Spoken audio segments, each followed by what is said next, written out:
Folks, the investigation into the death of 19-year-old Nolan Wells is ongoing, and increasing speculation online is focused on one of the families linked to the July 4th boating trip. Lee Cole, a judge on Mississippi's 16th Chancery Court, the stepmother of Warren Hudson, one of the white teens who accompanied Wells on the trip to Horn Island before he disappeared. Warren was interviewed by the Jackson County Sheriff's Department and cooperated fully. He saw Nolan last at around 3 p.m. on July 4th. They left around 4:30 p.m. when the boat was taking on water and they had an issue with the bilge pump. Nolan made a decision to stay on the island and return inland later with another group of friends. This still, Robert, is a rather strange story. So here she says that they left around 3. Nolan chose to come back with another group of friends. Okay, where are those friends? And also, we've seen the social media video. There were a lot of boats in that area. If y'all have the video, play it, where they recorded Nolan arguing with several white male teens. Didn't have his cell phone when he went missing. His parents, Christine and Elmore Wansley, now have the phone. Okay, Rebecca, for the life of me, I don't know any Gen Z that is not always with their phone. I'm Gen X. My phone's always with me. They are never not on my person. And so it's like, okay, so if he decided to stay back with another group of friends, he wouldn't have his phone?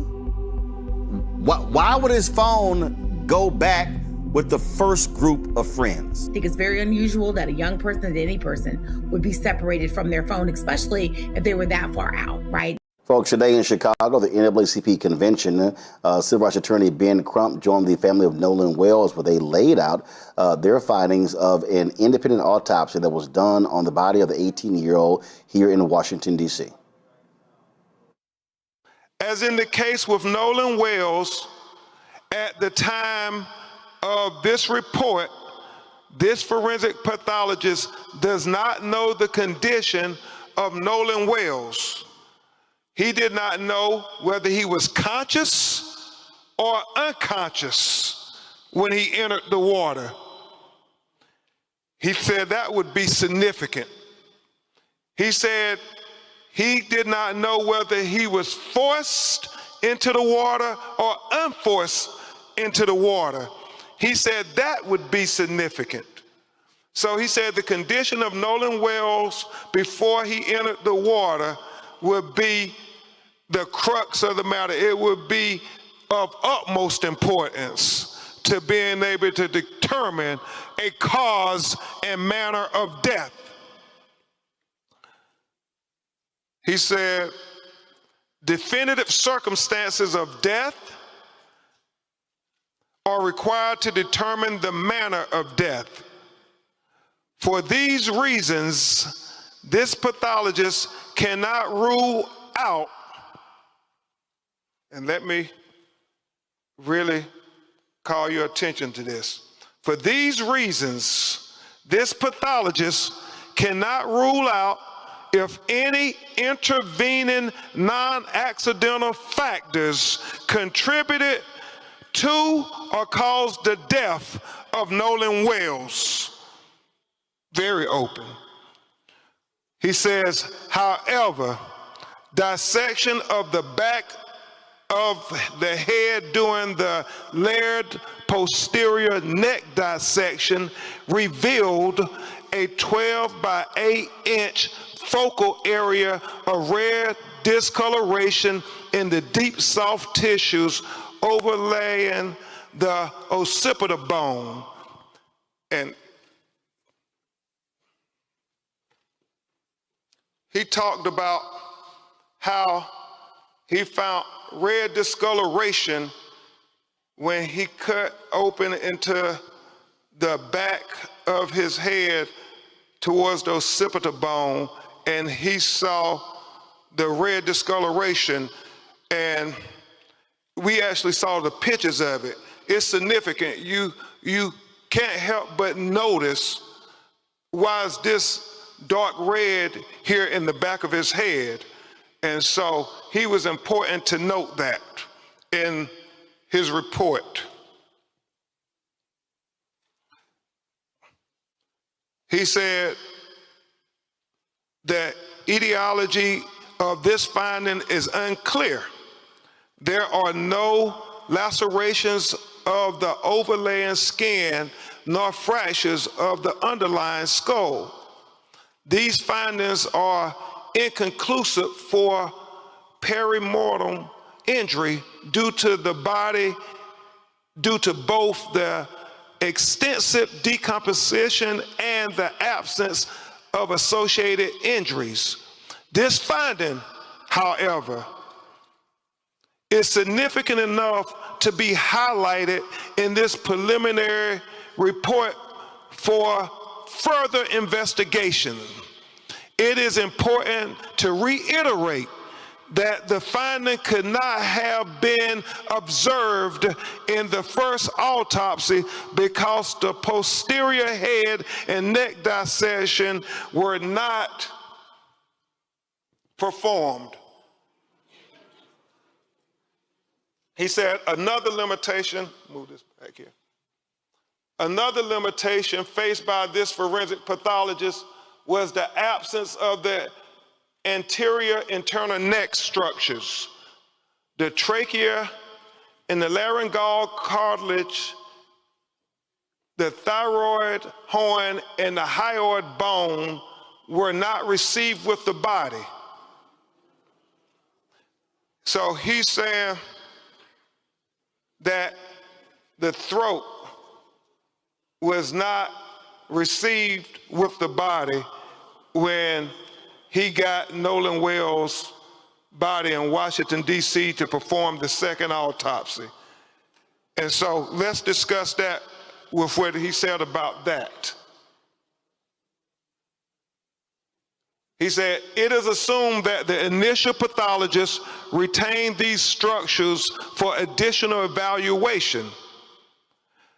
He said the retention of the anterior neck structures during an initial autopsy is a common forensic pathology practice. He was chief medical examiner for 7 years in Washington, D.C., and he said that if they had concern about throat or any fracture or compression of the throat, they too will hold them back. He doesn't know why they held the throat back, but he said the throat was not with the body of Nolan Wells when he received it in Washington, D.C. to perform the second autopsy.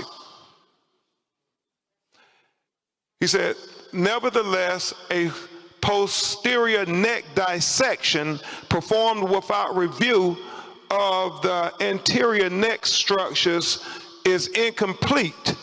Therefore, this pathologist cannot rule out injury to the neck as a contributor or a cause of death. He said he would need to have the medical examiner in Mississippi allow him to review the throat. That's why he said his autopsy is undetermined pending investigation. Remember, it's about transparency. So folks, so it was very interesting looking at some of the comments from people trying to understand what took place as to why they went to Chicago. Let me help some people out. Nolan Wells was killed in killed in Mississippi. The NAACP National Convention is in Chicago. Emmett Till is from Chicago, was killed in Mississippi. So again, if you understand the history of the NAACP, they've long been involved in cases like this. So I don't understand why people, and I am totally befuddled about the sheer stupidity of people on threads and Twitter who are complaining about Ben Crump. Oh, they don't like how he talks. He doesn't win cases. It's like they have no idea what the hell happens in these cases. And we reached out to Dr. Mitchell to join us on the show, but he declined because it's an ongoing investigation. And again, we've been covering this. And Robert, again, it's a lot of conversation. People have a lot of conversation, but it is an ongoing investigation. And so what we are continuing to see is trying to get answers as to what the hell happened.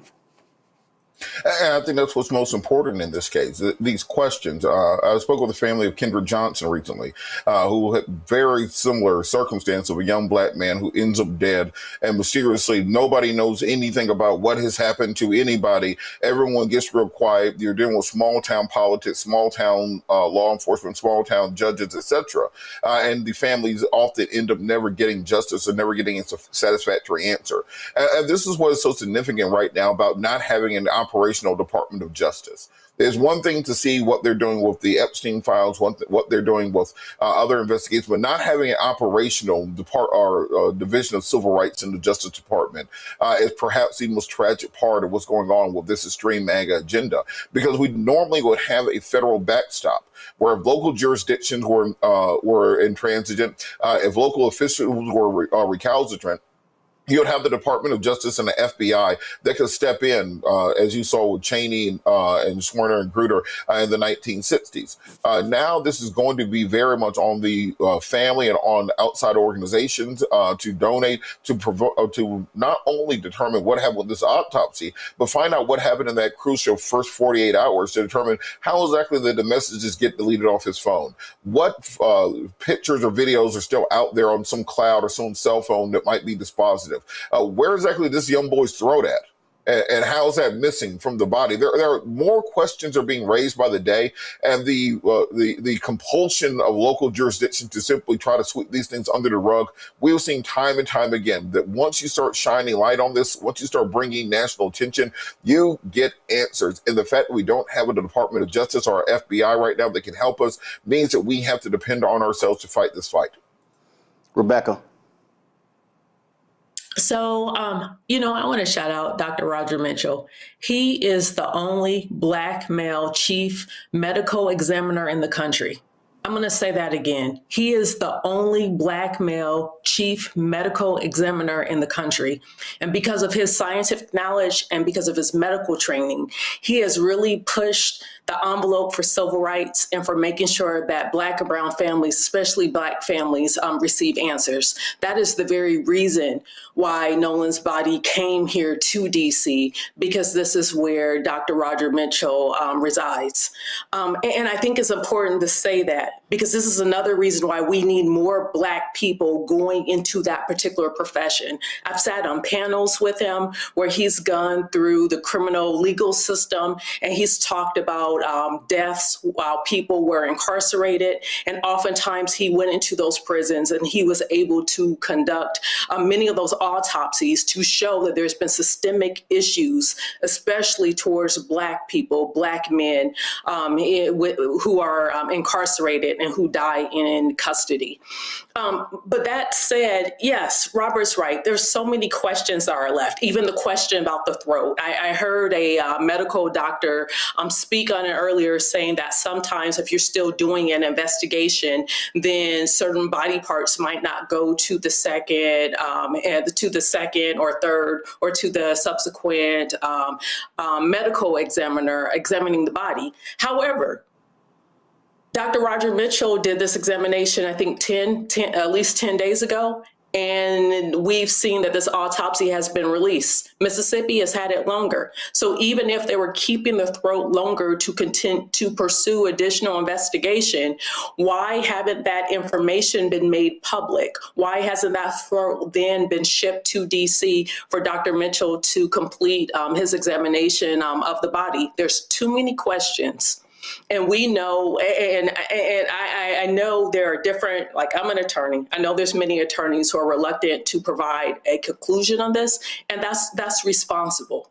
But I will say this, having my family been in this country for centuries and seeing things like this happen over and over, the ancestors are speaking here. And I don't think that it was just a simple accident in the way in which the initial reports, or within an hour, the sheriff's department saying, oh, there's no foul play found. How can you say that when the body is still barely cold, when there hasn't been public findings from the original autopsy?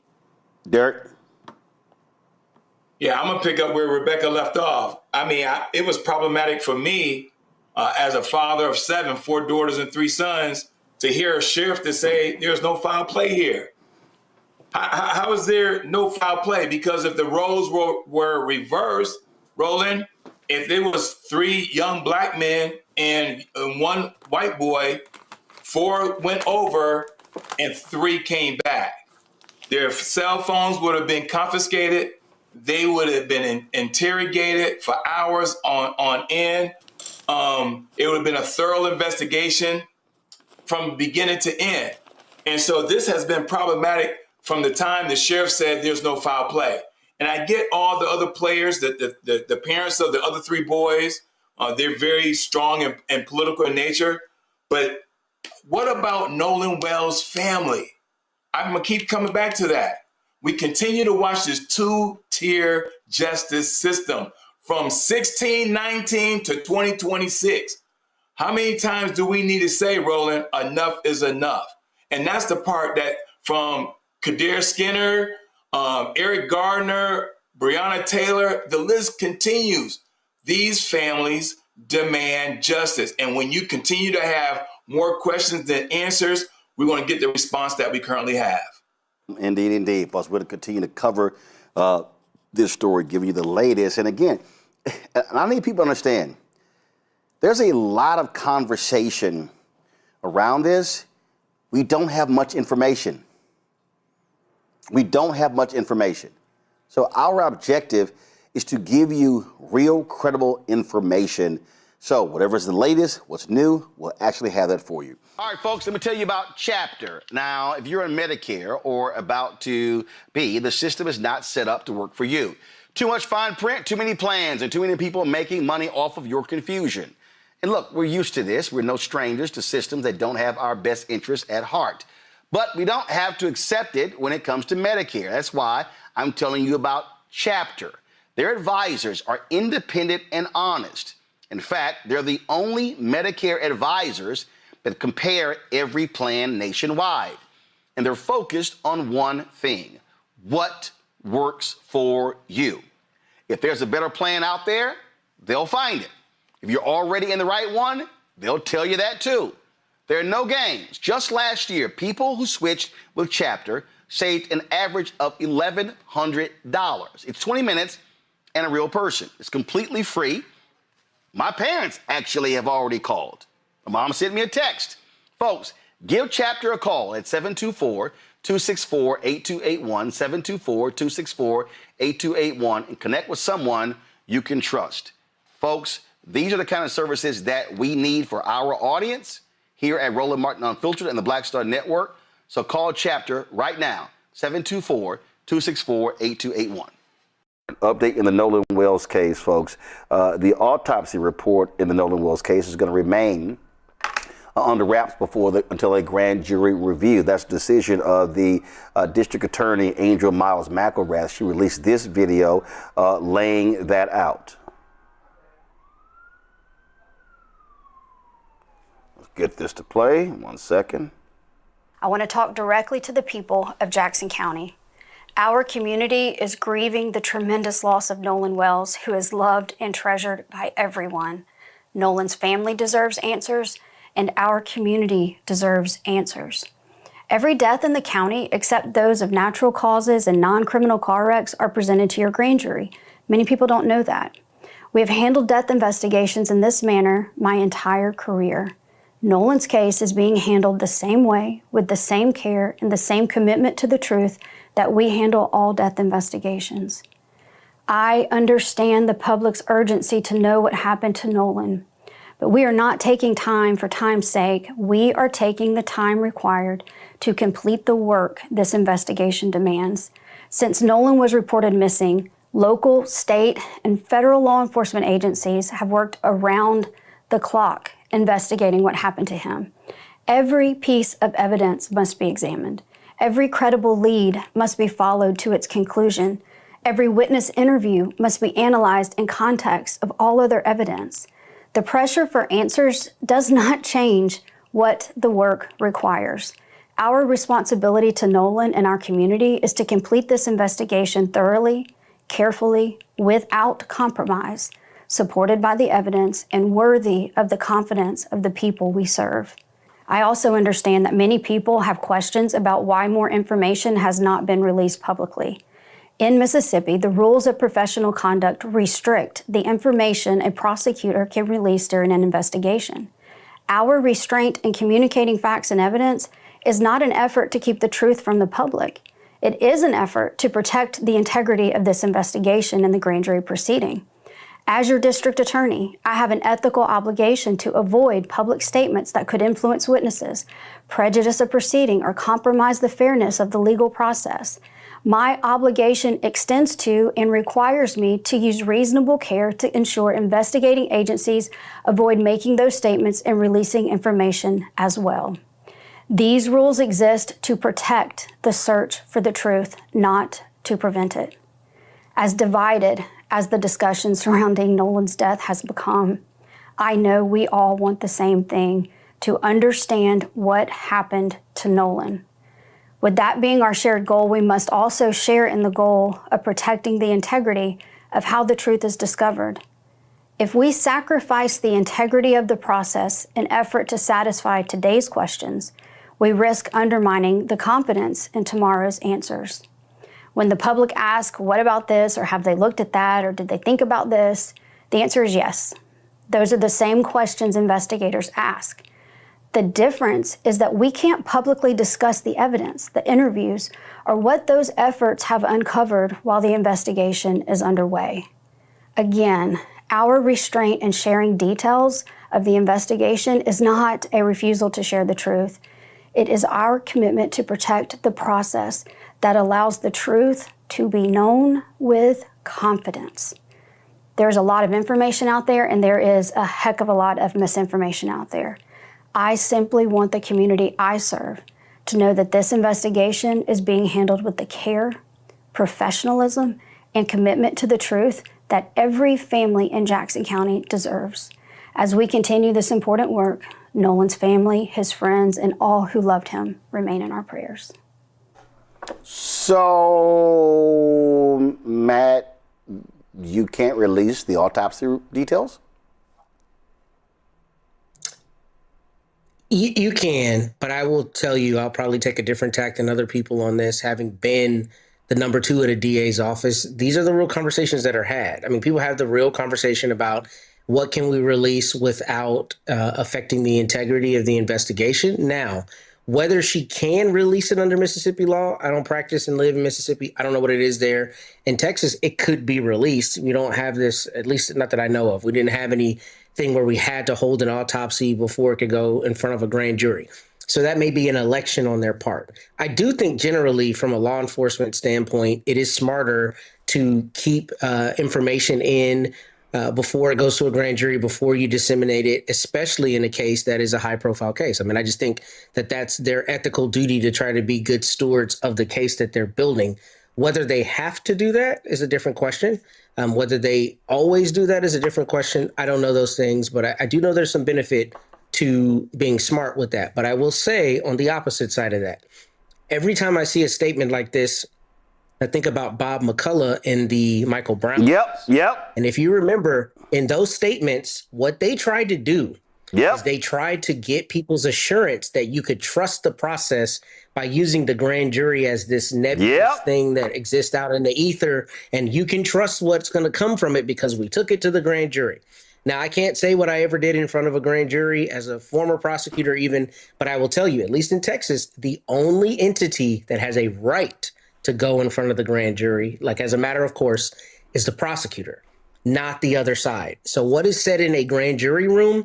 In fact, you might remember with Bob McCullough, they were frustrated. People were frustrated that they weren't actually endorsing a specific charge to the grand jury. They were asking the grand jury to see if they saw something, and then no indictment came for Darren Wilson from that. Now, I will concede, depending on the place that you are, I think sometimes the law is written that a grand jury should recommend a charge. So there's a legal, way to look at that in different regards. But the larger point is, I think sometimes prosecutors in high profile situations use the grand jury as a means of getting heat off themselves. And then if it comes down where there's no indictment, they can say, hey, we gave it to 12 people in the community. They looked at it. This is the mechanism for determining this.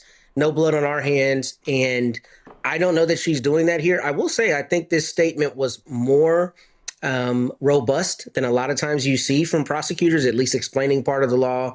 But I also recognize that she's got her own interest, which is looking like she's handling this correctly and maybe re-election down the end of the, at the end of her term. And that calls into question what's actually going on behind the scenes. But I do think there is a valid time to keep information in, especially in a high profile case like this, especially where, there's going to be two contingents of people on both sides of however it comes down. There's going to be a group of people who are happy about the outcome and a group of people who are very unhappy about the outcome.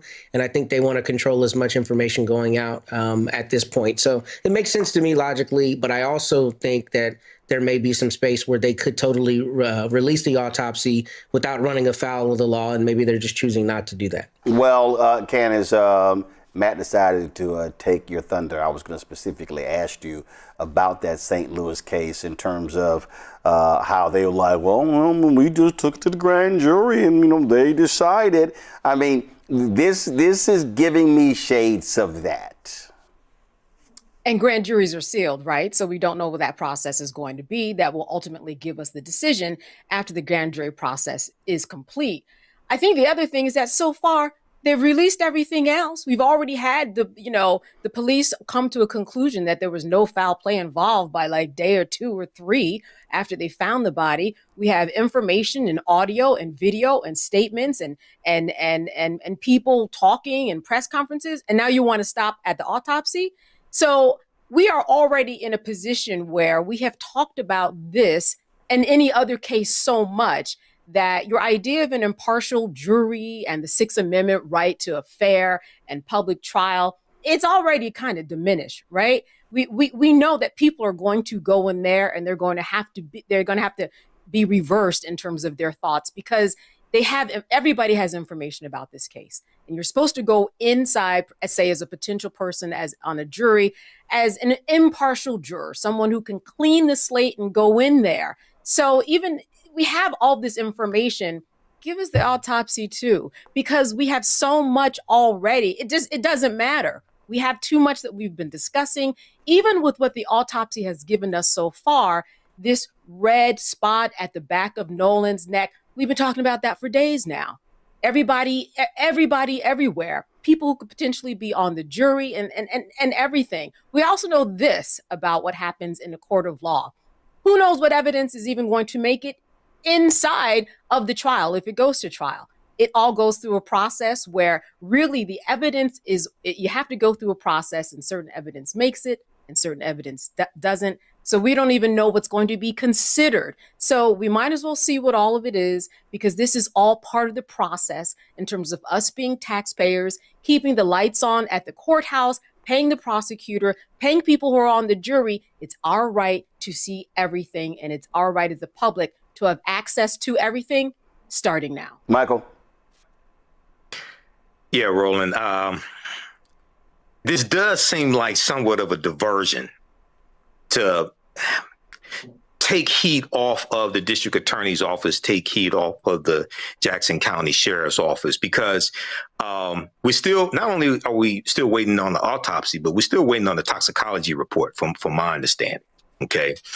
And then if it does go to a grand jury, will there be a suspect? So, I don't know the law there in Mississippi, but I know in other cases, they would at least, like here in the state of Michigan, they would at least release what the finding of the autopsy was. Now, they may not have a big press conference, right, but they may say what the cause of death was based upon the autopsy. Okay, so this doesn't give me a good feeling. Okay, this doesn't, and I hope they do their due diligence. Everybody wants that, but when you start talking about the grand jury, and I understand the process, okay, but grand jury is not all it's cracked up to be, because it's just, as Matt said, it's just the prosecutor there presenting the evidence. You don't hear the other side. Yeah. So it's not all it's cracked up to be. Well, bottom line is we know what happened. All right, folks, let me get personal for a second. My mom had questions about her Medicare, so she called Chapter, a Medicare advisory company, and she texted me right after saying it's a great benefit. It was easy. A real person walked her through the whole thing, and now she understands better what's going on. But it's not just her. A woman in Yonkers wrote in saying the process was so simple, the enrollment was easy, and she was so glad she called. Then there's Marilyn, 90 years old, in Florida, living on Social Security. Her premium climbed every single year north of $400 a month for coverage she could barely afford anymore. So what does she do? She called Chapter. They found her the same top-tier coverage for hundreds of dollars less. 90 years old, and finally somebody in her corner. I hear stories like that again and again from our community. The Medicare system was not built to work for you. Too much fine print, too many plans. Yet Chapter's advisors are independent and honest, the only Medicare advisors that compare every plan nationwide. They're focused on one thing, what actually works for you. If you're already in the right plan, they'll tell you. No games, and people who switched with Chapter saved an average of $1,100 a year. All it takes is 20 minutes. You talk to a real person, and it's completely free help. So call Chapter at 724-264-8281, 724-264-8281. That's Chapter. Family of a black teen in Mississippi, they want answers as to why their son is dead, and the group of white friends he went out with on the 4th of July weekend all return home safely. A park ranger found the body of 18-year-old Nolan Wells on the coast of Horn Island on the Gulf Coast of Mississippi this morning. Nolan's mother, Christine Wansley, confirmed the finding of her son on Facebook, asking that everyone give her and her family time to grieve. Nolan was a recent graduate of Ocean Springs High School and a football player at Southwest Mississippi Community College. He was last seen with 3 of his friends on the island at around 3 p.m. local time on Saturday before he went missing. Authorities have not released details about what led to Nolan's disappearance. The circumstances surrounding his death remain under investigation. Now, what happened was his cell phone was found, but he was missing, and his friends could not articulate as to what happened. When did they last see him? And so, again, lots of questions are being raised here. The family sent out notices over the weekend. They were demanding for folks to assist them with finding their son. And again, no one could say what happened. And they kept asking the questions. Again, his friends, his white friends, they all came back. But Nolan actually died. He was his mother reported him missing late Saturday night. And the friends, of course, went out on a small boat for Independence Day. And he was, again, did not come home. And so, again, the question now begs, what happened? What happened? Did this happen on the boat? Were they on land? What's going on? I want to bring in my panel right now. Dr. Omi Kongo, being a senior professorial lecturer, School of International Service, American University, author of Lies About Black People, How to Combat Racist. He joins us from Washington, D.C. Thelma Anderson, creator of the Public Opinion Court, author, Shut Up and Prosecute, joining us from Dallas. Representative Jolanda Jones, Texas State Representative, lawyer out of Houston. Glad to have all 3 of you here. Lots of questions obviously are being raised here, Jolanda, what happened in this case. And what's strange is he comes up missing. The other teams, okay, what information did they give? If you're going out, you kind of know what someone else is doing, unless they decide to just go off on their own. Mm-hmm. And that's why people are saying, what the hell? What the hell is going on? What took place here? Well, of course, Roland. I mean, 4 kids left, 3 white, 1 black. The black kid didn't come back with them. They were on a boat to get there. So when they were coming back, they knew he wasn't there. Why would you leave? Why wouldn't you go figure out what happened? And, it just doesn't smell right to me. But, so many black parents try to put their kids in a better situation, or so they think, and they put them with white people. I mean, and I don't want to say, I hate to say it, because we hear this story over and over and over again, and they don't know what happened. Of course they know what happened. So the police need to be interrogating them to find out what's going on and what happened to Nolan. And I pray for his mom. I pray for his family, who would expect that their son would go away with quote unquote friends and not come back. And when he's found, he's dead. So I suspect that the time that the kids have been back without him, they've been coming up with the same story.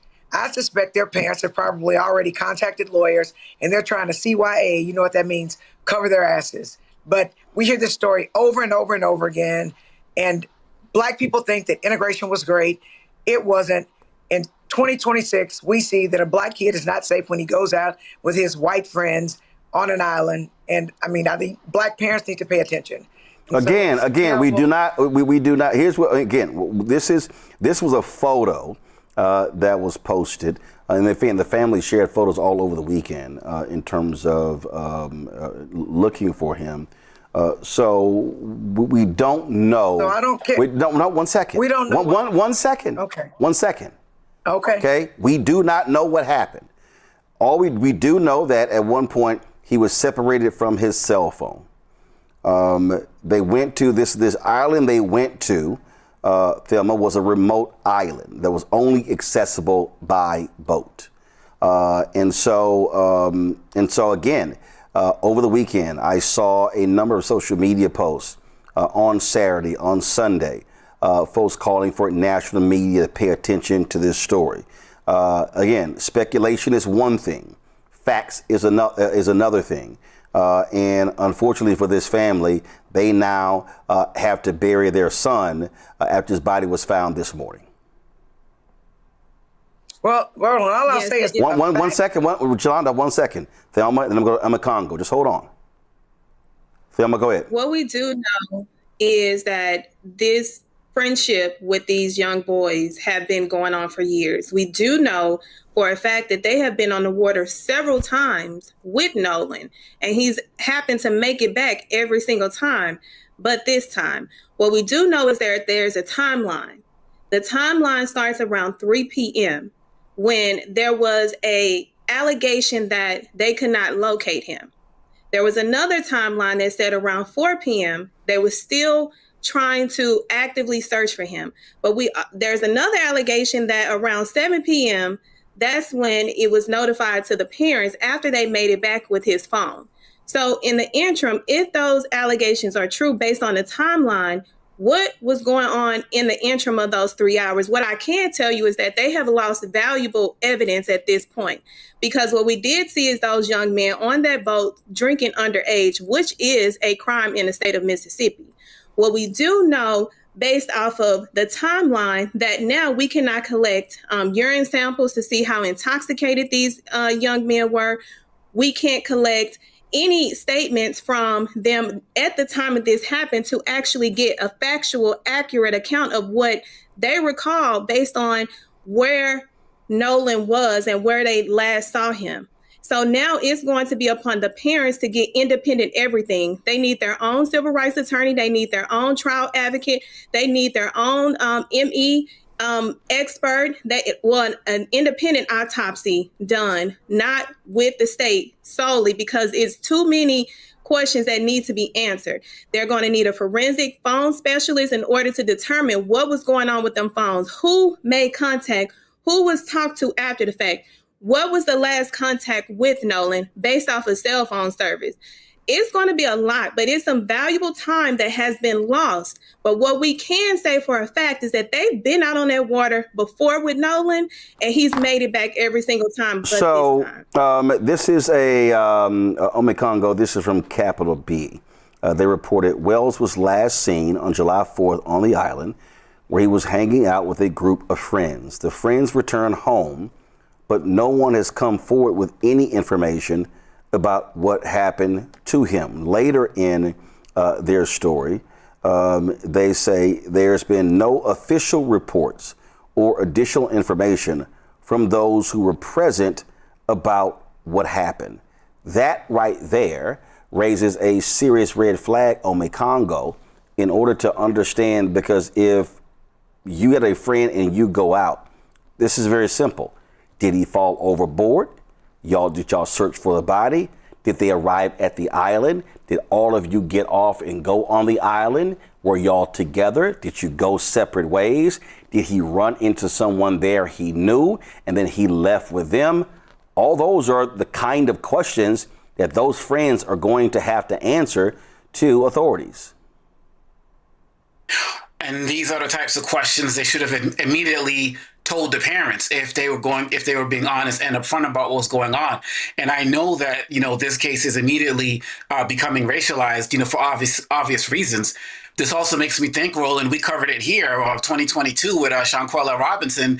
I believe she was from North Carolina, who went to Mexico with her friends, and they were all black and, and didn't come back. And then a video appeared of her being beaten and the like. And so we really have to, as been said here, we really have to pay attention to what Thelma was saying about all of the valuable time that was lost, because there's no way in hell I'm leaving with my friends to go somewhere and they all don't come back with me and I'm not saying anything. I'm not talking to parents. I'm not coming home without them. So just the fact that these so-called friends left this person in whatever way, shape, or form, that automatically brings suspicion. And from what we understand, given the fact that the parents have been putting out the word to help find their child, it doesn't seem like these other kids came back saying anything. And that's the other part that leads to suspicion. And all of us who got kids in this area, in this age, whether it's our own kids, nieces, nephews, whatever, kids in the community, cousins, it hurts at a deeper level. It hurts at a deeper level. And given everything that's going on in this country, of course, we're going to expect things, racially. But at the end of the day, parents lost their child under suspicious circumstances, and there are people who know the answers who are not talking right now, and that is unacceptable. And as more information comes out about this, the Black family, the Wells family, I'm also hoping that people are looking at ways to support them, to get them everything that Thelma talked about they may need, particularly as it relates to financial resources to get those things accomplished. So this is from WLOX.com. The local TV station there. The United Cajun Navy is a rapid response team when it comes to cases like this. And this is a quote from Brian Trasher. He said, there were some people that thought he might have wandered off to the middle of the island, maybe into that lake.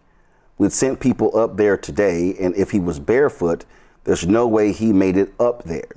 There's cactuses and a lot of thorny brush. He would not have been comfortable being able to make it to the middle of the island. He probably would have turned around and went to the beach. And this was the story that they reported as it was going on. And the sheriff's department was asking for additional information as well. And again, as I sort of see this story, I do wonder, Jolanda, what type of investigation was happening immediately. Did authorities, did they see the story of these other individuals as being sketchy? Because if you look at that description, you're going to this remote island. To that point, if you're barefoot or whatever, you're not walking around the island. And then, so it's just, obviously there are a lot more questions that people have. And Thelma is right. As for this attorney, they absolutely need a very strong legal advocate right now, demanding those answers to ensure that there is a proper investigation conducted. 30 years, as a 30-year trial lawyer, criminal defense lawyer, Roland, let me be clear. One fact we know is that 4 kids went, 3 kids came back, right? So, yes, of course I want to know, what time did he go missing? What time did they call the police and let the police know that there was a problem? But at the end of the day, like Thelma said, yeah, we need to know those things. But I find it curious that those kids haven't said anything, or if they have, no one has said anything about it. And I would be super surprised if those kids' parents hadn't already lawyered up with them so that they can get their story straight.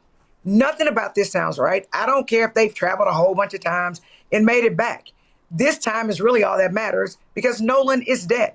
So, and they are going to need financial resources. Medical, having your own independent autopsy done is important. Having forensic experts is It's important and it's expensive. All of these things are expensive. Having a really good lawyer is really expensive. Having a team, because trust me, the state's going to have a team, and I suspect these 3 kids as parents will have lawyers to protect them. So nothing about this smells right. Nothing about it. If it were me, I would have never come back on that boat without my friend. I would have stayed there. I would have helped look for my friend. I would have called the police. That's what I would have done. So the appearance that they're friends, and there's a nice, pretty picture of the black kid with the 3 white kids. I think it looked like they were fishing. None of that matters because Nolan is dead. Well, that photo was what was posted, and so that was the last known photo of them being out, and so that's one of the reasons why that photo was gone out. And so again, I really do hope that in terms of when we talk about the legal ramifications, they absolutely need their own advocate. Now, the other issue is here, and I already asked Control, y'all need to verify for me. So one of the stories said that there are a number of GoFundMe campaigns that have been up that were not authorized by the family. So no, do not show that. I want to make sure that what we are showing has been authorized by the family. Okay, all right, got it. All right, so this GoFundMe account, Nolan Wells' mother posted on her Facebook page. This is the official GoFundMe that they have put up, and so this is so again, when these things happen, folks just jump out, on their own. But this you see, in loving memory of Nolan Xavier Wells. This is the 1 second, because I want to pull up. So the family is seeking approximately. So do this here. So switch to my iPad. So the family is seeking, as you see right here, $12,000. They're going to need more than that. I can tell you that right now. So far, $2,513, 30 donations has been raised. So if you're interested, what you do is, so just so you know, this is what the page looks like, in loving memory of Nolan Xavier Wells. And so that's what you should be, that just so you know. And it's right here, Alea Dennis is, you see the information right here as well. So just so you know, you have the correct information in terms of if you want to support this family, and you see all the information right here. All right, folks, let me tell you about Chapter. Now, if you're on Medicare or about to be, the system is not set up to work for you. Too much fine print, too many plans, and too many people making money off of your confusion. And look, we're used to this. We're no strangers to systems that don't have our best interests at heart. But we don't have to accept it when it comes to Medicare. That's why I'm telling you about Chapter. Their advisors are independent and honest. In fact, they're the only Medicare advisors that compare every plan nationwide. And they're focused on one thing: what works for you. If there's a better plan out there, they'll find it. If you're already in the right one, they'll tell you that too. There are no games. Just last year, people who switched with Chapter saved an average of $1,100. It's 20 minutes and a real person. It's completely free. My parents actually have already called. My mom sent me a text. Folks, give Chapter a call at 724-264-8281, 724-264-8281, and connect with someone you can trust. Folks, these are the kind of services that we need for our audience here at Roland Martin Unfiltered and the Black Star Network. So call Chapter right now, 724-264-8281. Folks, the investigation into the death of 19-year-old Nolan Wells is ongoing, and increasing speculation online is focused on one of the families linked to the July 4th boating trip. Ashley Cole, a judge on Mississippi's 16th Chancery Court, and the stepmother of Warren Hudson, one of the white teens who accompanied Wells on the trip to Horn Island before he disappeared, issued a public statement after deactivating her Facebook account in response to the growing rumors about her family. Yeah. This is what she wrote. Our family, along with the community, grieves the loss of Nolan Wells. Our thoughts and prayers are with Nolan's family. Our son, Warren, loved Nolan dearly. Unfortunately, I feel that it is appropriate for our family to dispel some rumors with facts based upon the social media attention that is being diverted away from the Wells family and their loss. Yes, I deactivated my Facebook. Given the very heightened emotional state of social media right now, I fear for the safety of my child and my children. My husband and I have 6 children, and we covet their privacy. We do not believe it is appropriate for our minor children's photographs to be circulated throughout the internet, presenting potential threats to their safety. I graduated high school with Christine Wells Wansley. We are from the same community. I have the utmost respect for her and all of the Wells family. We mourn the loss of Nolan with them. Our prayers have been and will continue to be with them. My husband and I were not at Hone Island at any point on the 4th of July. No one in our family is trying in any way to impede with the investigation by law enforcement or to otherwise hamper the family and law enforcement's quest for answers. Warren was interviewed by the Jackson County Sheriff's Department and cooperated fully. He saw Nolan last at around 3 p.m. on July 4th. They left around 4:30 p.m. when the boat was taking on water and they had an issue with the bilge pump. Nolan made a decision to stay on the island and return inland later with another group of friends. Yes, I am a judge. I also value transparency. I apologize if anyone was offended that I deleted my social media. There were no nefarious motivations in my deleting my social media. Social media has a lot of positives, but a whole lot of negatives. We live in a world of clickbaiting, sad but true. My family is hopeful that this information will help to redirect the attention to the Wells family, their grief, and their need for our community support. Folks, Nolan's family is waiting on the results of an independent autopsy that is actually being performed, according to attorney Ben Crump. This still, Robert, is a rather strange story. So here she says that they left around 3. Nolan chose to come back with another group of friends. Okay, where are those friends? And also, we've seen the social media video. There were a lot of boats in that area. If y'all have the video, play it, where they recorded Nolan arguing with several white male teens. Yeah, well, I think the issue that many people have, and to the judge's statement on social media that it has both positive and negatives, one of the positive is it makes it very hard for people to bullshit you. In 20, 30 years ago, something happens, you have to take someone's word for it. But in 2026, there's GPS location on nearly every phone. Any Gen Z is recording 24 hours a day, 7 days a week. There's a live stream. It's not just what people saw or what people said. It is about what is recorded. And I think one of the important things is going to be is police have already, anybody who watches First 48 knows that that initial period of time is what is important. Police should have interviewed every single one of those teens that were there. They should have subpoenaed the cell phones of all individuals involved to make sure they not just that they had all video, but no videos were being deleted. We will probably never know how many different angles of what happened are recorded, and we probably don't have the ability to track those things down at this point in time. But to the judge's statement, she's only making things worse. She's only making things seem as if there's a bigger cover-up going on.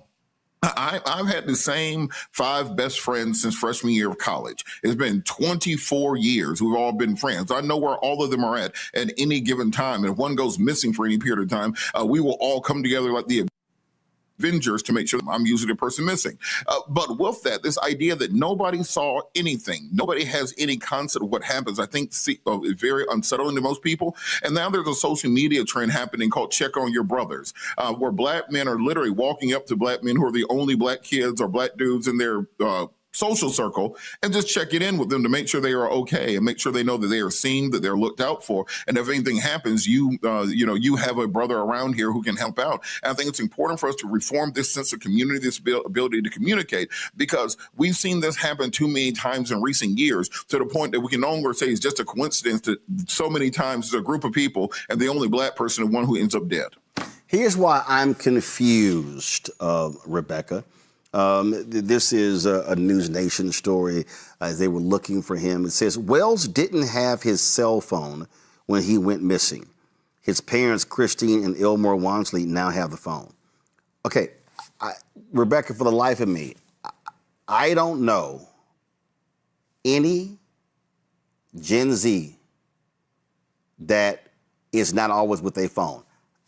I'm Gen X. My phone's always with me. They are never not on my person. And so it's like, okay, so if he decided to stay back with another group of friends, he wouldn't have his phone? Why would his phone go back with the first group of friends? That judge should have kept her mouth closed, because here's the other thing. In addition to how we know how people are with phones, especially 18-year-olds, especially teenagers, we know that phone is basically glued to their hand. Like they literally do everything in life with their phone. They go to sleep with the phone in their hand. They shower with the phone in their hand. They go to school with the phone in their hand. Unfortunately, they be driving with the phone in their hand. Here's the other thing that we also know. If your child does not come back, and it's now getting dark, guess what's happening? Not only is that parent or those parents, those guardians calling law enforcement, they're also calling the parents and the kids that their child was with. So you mean to tell me, this is what my assumption is, you mean to tell me that a mother is calling around trying to figure out where her son is, but no one calls the police? You mean to tell me that they're telling their parents, presumably maybe this judge's kid or stepson or whoever the kid is in relationship to the judge, what they would say, oh, well, we left him because he said he'll figure out his way back. But, oh, we also have his phone. So you mean to tell me within these households, there wasn't conversations that happened that evening before the police was called by Nolan's mother? Like, none of that even makes sense. And so for her to even put together these words, like actually type these words and then post these words, she's a judge. And I know some of these judges aren't properly vetted, but come on.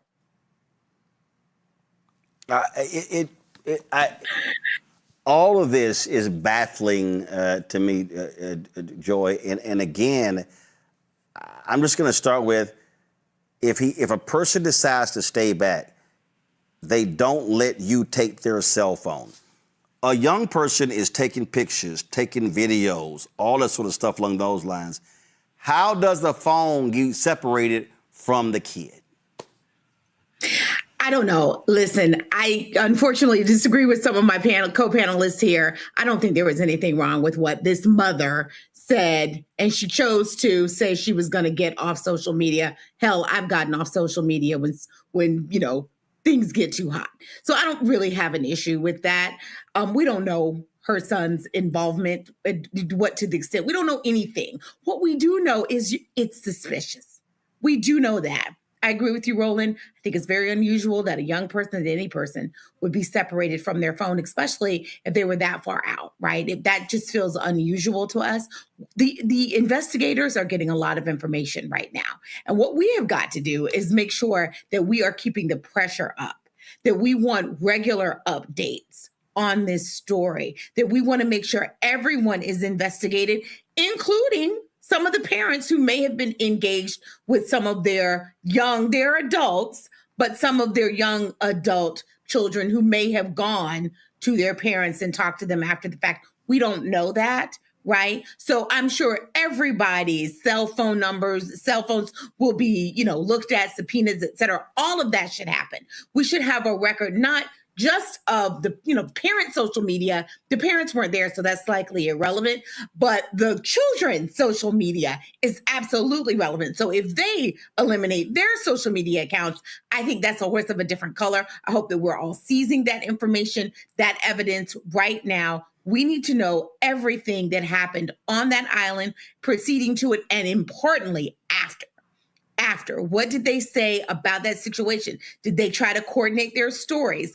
All of that is information we need, both from the friends that he went there with, the so-called friends that he was remaining with, the girl that he was with, all of those people. I know they're being investigated now. That's the information that I'm looking for. The the mother who happens to be a judge, I feel is a red herring, and I'm just not going to go down that rabbit hole. I think the main goal is, are we making sure the investigators, the sheriff, are they doing a thorough investigation, and are they being interfered with in any way, shape, or form in that investigation? Is it happening quickly? That's what we want to know. And what do his parents say about their engagement with the cops? Those are the things that I'm looking for. We certainly will continue to cover this case. All right, folks, let me tell you about Chapter. Now, if you're on Medicare or about to be, the system is not set up to work for you. Too much fine print, too many plans, and too many people making money off of your confusion. And look, we're used to this. We're no strangers to systems that don't have our best interests at heart. But we don't have to accept it when it comes to Medicare. That's why I'm telling you about Chapter. Their advisors are independent and honest. In fact, they're the only Medicare advisors that compare every plan nationwide. And they're focused on one thing: what works for you. If there's a better plan out there, they'll find it. If you're already in the right one, they'll tell you that too. There are no games. Just last year, people who switched with Chapter saved an average of $1,100. It's 20 minutes and a real person. It's completely free. My parents actually have already called. My mom sent me a text. Folks, give Chapter a call at 724-264-8281, 724-264-8281, and connect with someone you can trust. Folks, these are the kind of services that we need for our audience here at Roland Martin Unfiltered and the Black Star Network. So call Chapter right now, 724-264-8281. As his family awaits the autopsy results, the independent autopsy results, speculation of what happened to the 18-year-old grows. Brian Trasher from the United Cajun Navy, a volunteer organization that assisted in the search for Nolan, told CBS News he was flying a plane over Horn Island when Nolan's body was found. Trasher said that with all the crowds in the water that day, he finds it hard to believe no one would have noticed a distressed swimmer. Yeah, I was told that there was a boat he thought he was going to get on that was leaving and that he might have been trying to swim to it. The only problem I have with that story is that if the people in the boat knew he was trying to swim to it and they saw him getting carried off with the current, they would have known about it. They would have been able to react to it. Not only that, even if that wasn't the case, if he went into the water at all and became distressed, it was so crowded that day that it seems hard to believe that nobody would have noticed a distressed swimmer in the water. So again, it's a story I was told. There's a lot of reasons why I question it. What I do know is that he went out there with a number of boys that has been his regular friend group since he was young. They were ready to leave at about 3 o'clock. They told him it's time to go. I was told he had started talking to a young lady and he wanted to hang back and keep talking to her, and that he would believe that he could get another ride. Now, some people have been criticizing, saying, "Oh, you never leave your friend." Well, technically they didn't leave him. He requested to stay behind. And if you know anything about how, these barrier islands are and how they're used recreationally, people go out there on one boat, they might come back on another boat. Like it's almost like a community ferry system, because not everybody has a boat, and you might jump on with another group of friends, whatnot. What we have to find out is, after his friends left, who was Nolan in contact with? Who did he believe he was supposed to get a ride back with? Did that boat give him a ride? Did he get on any boat? How did he end up in the water? Did he wade into the water on his own? Did he get on a boat and fall off? That's what we have to find out. On those particular islands, you're not allowed to camp out or be there after dark. And so the rangers, as it gets to be sunset, they start running around looking for, if there's still any boaters or people out there saying, "Hey guys, it's time to go home." So I would not think that Nolan was just wandering around the island when it got dark. My instinct tells me that he got off the island, either tried to swim off or got off on a boat and somehow ended up in the water. But because of the Rangers' presence, I don't think it's likely that he just spent the night on the island or was there after dark. Again, we'll wait for the autopsy result. Folks, we continue to seek answers into the mysterious death of Nolan Wells, the 18-year-old African-American who was found dead in Mississippi after he went out boating with a group of white friends on July 4th. Independent autopsy is being done on his body. The Mississippi officials say they continue this investigation.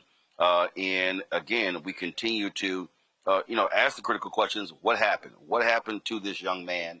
And how did he end up dead? Joining us right now is Christine and Elmore Wansley, the parents of Nolan Wells, also the attorney, Ben Crump. I'm glad to have all three of you here. Certainly our condolences go out to you, Christine and Elmore, on the loss of your son. Thank you. I want to be clear in terms of trying to understand this timeline. What time did Nolan go out with his friends? What time did they go out boating on July 4th? So that was sometime in the morning. I don't have the exact time. I do still have his information up on the Life 360, but it was earlier in the morning on July the 4th. So, so he said, hey, July 4th, we're going out for the day boating. Was this something that he had previously done with his group of friends? Yes, it was, and there was no issues, and my son came home.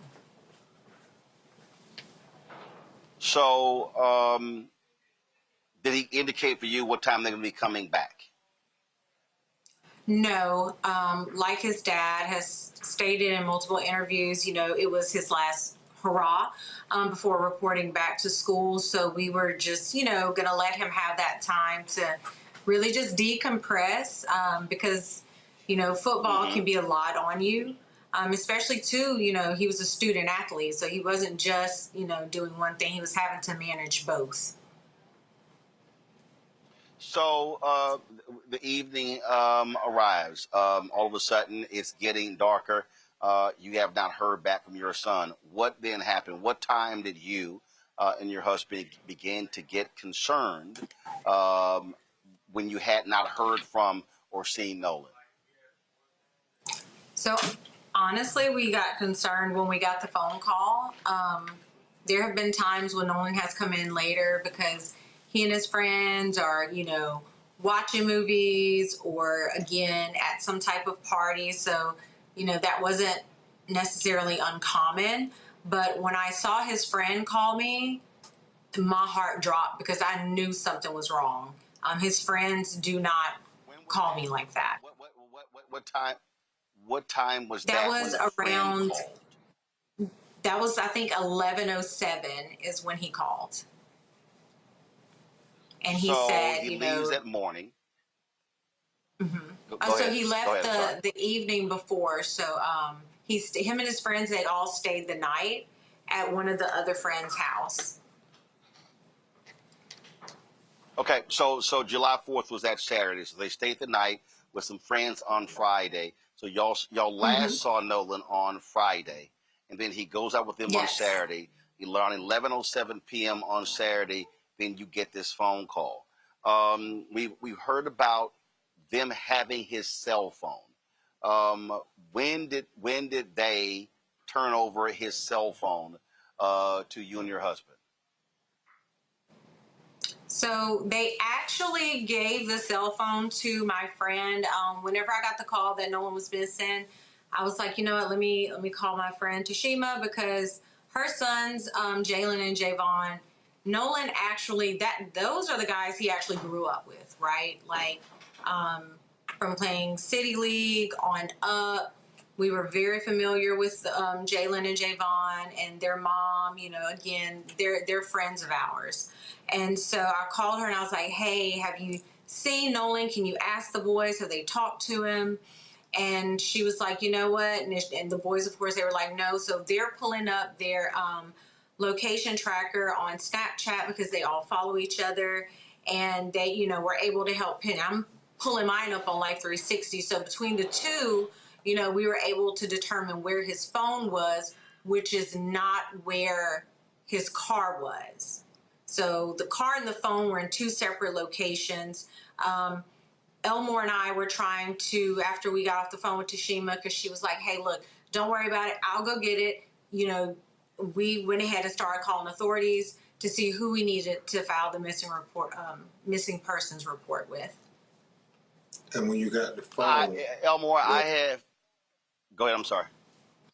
Go ahead, Ben. Go ahead. You asked about the phone. It was important when they got the phone. Mm-hmm. So it took a while. It took a little bit before the phone was handed over to my friend. And then we did meet up. And of course, you know, we met up soon after. We filed the police report finally. And then she was on her way back towards Ocean Springs. So we met up at the second house to pick the car up, which is where he stayed overnight. Elmore, the only thing I was going to point out was... Yeah, go ahead, Ben. The only thing I was going to point out that is very important, we believe, some of the Snapchat messages seem to have been deleted and some text messages seem to have been deleted. And we believe that could prove very relevant. Elmore, I've raised 6 nieces. And first got nieces when they were as early as a year and a half and raised them all the way through. They were, even now, my twin nieces, and they're 22 years old. I don't know many kids today who they're never without these. And did that cause you suspicion that, and when you think about your son, was his phone always with him? Was he always on his phone? Was he always using his phone? Yes. You talked about, Christine, you talked about the life tracker. I would assume, just like my nieces, his hand was attached to the phone. Yes. All the time. His hand was attached to his phone all the time. His hand and his phone was always in my face messing with me. So he wouldn't go nowhere without that phone. He wouldn't give someone else his phone and go off a whole nother way. It just wasn't in his character. We didn't raise him like that. For him to not stay with the people that he came with, we taught him that, like, if you go with someone, you stay with them. You go with them, you leave with them. You don't go off. You don't split from the group chasing a girl. There's girls back where you at. There's girls everywhere. So she's not the only one. You can find another girl. So I constantly drilled in his head to always stay with the group. Always just be mindful of your surroundings. And you know, all of the kids, really. I constantly had those conversations with him until it's like I could tell he was getting tired of, Dad, you're nagging, but I kept saying, son, one day you're gonna thank me for me nagging you like this, because you're gonna say, Dad was right. And when that day comes, I want you to pick that same phone up and call me and tell me I'm right. So I say it's just hard for us to believe that he would choose to stay on an island without any kind of form of communication. And see, that's the thing that jumps out at me. Again, knowing how young folks are today, if he says, okay, I'm gonna go with somebody else, they don't leave this. They don't, like, hey, be sure, give me my bag, make sure I have my phone, and being, that's what immediately jumps out, that he's separated from his phone. It takes so long for his parents to be notified. And then when you said it appears as if some items have been deleted, obviously people don't realize text messages cannot be deleted permanently. Have you already communicated with the cell phone company to be able to pull those records? Yes, we are reaching out to experts to try to not only retrieve the deleted Snapchats, but the deleted messages, because we know on the video rolling that's been circulating all around the internet, we know there was some kind of argument where you heard Nolan saying, "Give me my freaking phone. What are you freaking doing?" And then for him to not come back, but his three friends who were in the boat with him all come back with his phone, and he comes back a couple of days later on the shore dead. It doesn't add up, and it makes it hard for the sheriff to say, well, there's no foul play that we found. Well, that's foul play there. When you're talking about an argument over a phone, and then they take his phone and leave him on an island, it makes you scratch your head and say, this isn't adding up.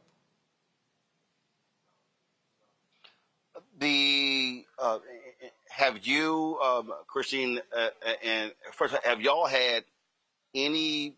Did you have any conversations, any discussions with these? And was it 3 young men who went with your son, or was it more?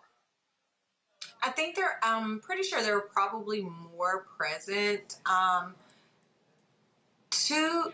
3 of them have reached out. And I know, and I've been sitting here kind of trying to go through all the facts and everything, because again, we're still grieving. Like it hasn't even been that long since our son, 4 days since he's been found. But I think maybe two or 3 parents have reached out. And I'm just, I'm in a mindset right now where I'm trying to protect my family. I'm trying to protect my peace, make sure my husband's okay. And it's a lot, because social media is just so nasty with what this pain that we're going through. Like, they think it's a joke, and it's horrible. And I pray that they never have to go through anything like this. That's it. Unfortunately, and Ben knows this, I've had to interview far too many of his clients. I always say this is a fraternity or sorority that no one wants to be a member of. Absolutely. What is so difficult here, again, is sort of like there's this fog, if you will, when you said that they've reached out. The only explanation given was that, and did it come from his friends that he just decided to stay? That was it? They didn't convey anything else? Yes, that was it. They said that that he wanted to stay and hang out with this girl named Katie. And also, and this was the initial conversation, me being alerted to him being missing. It was, oh, well, Katie's also missing, but we don't know who she is. Like, that was our first time kind of seeing her, type of thing. So then when I'm going to social media, wow, I'm coming from a place with information that was given to me by people that were there. Ben, and you mentioned the video circulating. That appeared to be a lot of boats in that area, and they were shooting video. In terms of this investigation, are you troubled by the lack of urgency that you're hearing from this sheriff, who's just sort of being somewhat nonchalant about what took place with Nolan Wells 4 days ago, or 6 days ago, if you will? Yeah, Roland, we're very concerned because from the very beginning, his response was that, well, we don't think it was foul play. Well, how do you know? You haven't even investigated anything. And that video certainly makes you think that there's something that doesn't pass the smell test. And the fact that you have the young lady who said that Nolan said he was going to get back on the boat with the boys, and then the boys said Nolan told them that he was going to stay with the girl. Which one is it? Somebody must not be telling the truth. And again, we cannot overstate it enough. What 18-year-old teenager says, I'm going to stay behind on the island and don't ask for their cell phone? Well, especially when you look at the map that shows the distance this island from, from where they came from. I do want to ask Christine, her husband, is here. So the photos that we've been showing, were those photos taken on that day, or was it a previous boating trip? We think on that day. That was taken on that day, specifically the one with all three of them. Whenever I had made the post asking for information, there was a young girl who reached out to me and she said, hey, Miss Christine, I know that in the report it's stating that he had black shorts on, but she was like, he actually had blue shorts. And those are two very different colors. Like, you can't get those two confused. And so what she did is she's like, I'm going to send you these pictures to show you, so, I could use to show everybody, like, this is actually the color of the shorts he was wearing. Because she was concerned too So they had sent those photos to her, or had they posted No, those these photos are on pictures social that media she took. No, she took the pictures. Okay, so she was. Yeah, she took those herself and she sent them to me. So she was out there. Yeah, she was out there. Got it. Obviously, it has been 4 days since your son's body was found. 7 days since you last saw him. Are you concerned with the pace of this investigation? I would also ask Ben. I mean, do you believe? Initial reports saying that the young men have been questioned. No one obviously has been taken into custody. Any thoughts and concerns about that? The pace of this investigation, that here we are, is 4 days later, and there still are so many unanswered basic questions. Yeah, I know the family is very concerned. That's why they wanted an independent autopsy done, Roland Martin. And so the body was flown from Mississippi to Washington, D.C., because they want to have a doctor do an exam of his body that had no connections, no influence from the law officials in the state of Mississippi, because it's inescapable that, Roland, had the roles been reversed and you had 3 young black men and a young white man on a boat, and the white man dies or is killed, you will see a completely different investigation, Roland Martin. I mean, especially, and you got his cell phone, and you back on the island, and you leave him on the island. I mean, it's so many things that says you all are not doing a zealous investigation on behalf of the family of Nolan Wells. We want the same kind of investigation that you would have did if the roles were reversed for a young white man for our son too. Absolutely. Elmore, it has to be.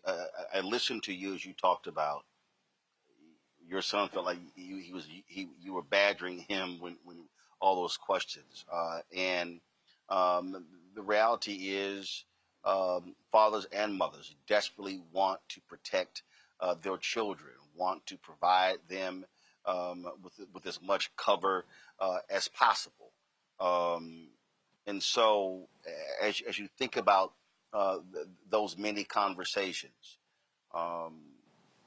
you absolutely believe that you gave your son so much information that you don't believe for a second that he would decide on a whim just to make some crazy decision and just go off with some other people. He had no idea, didn't know who they were at all.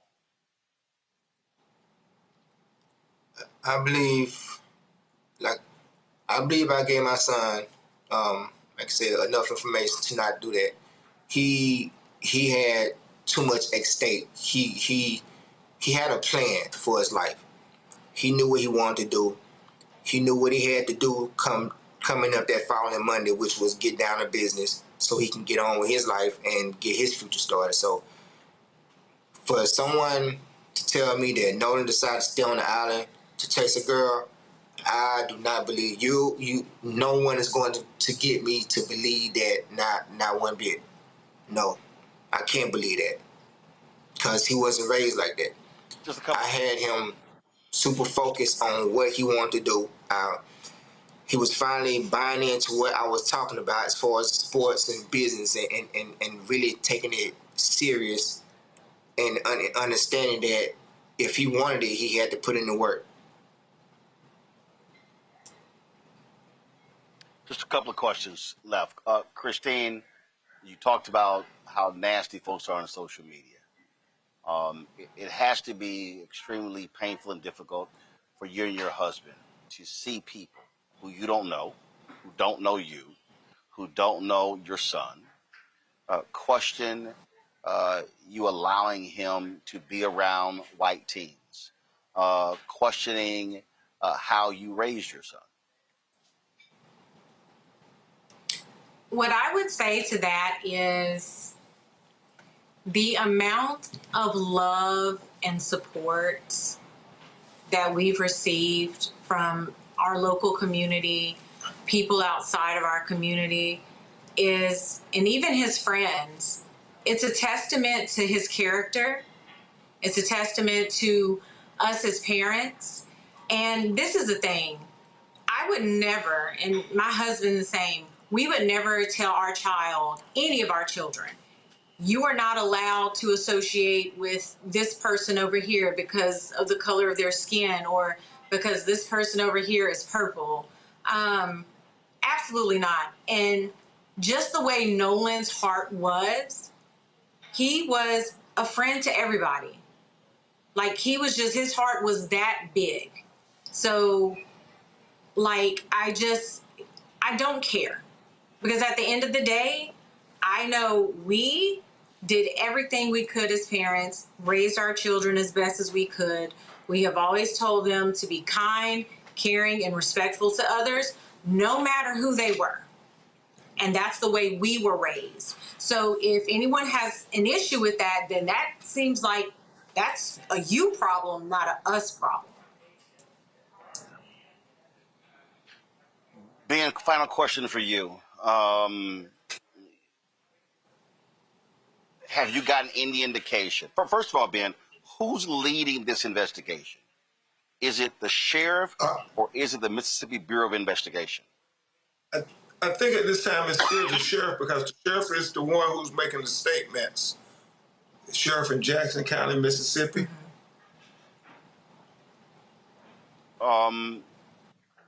Do you want to see the MBI take this over? I want to see somebody lead the investigation who's going to do so zealously. We are in a ferocious search for the truth.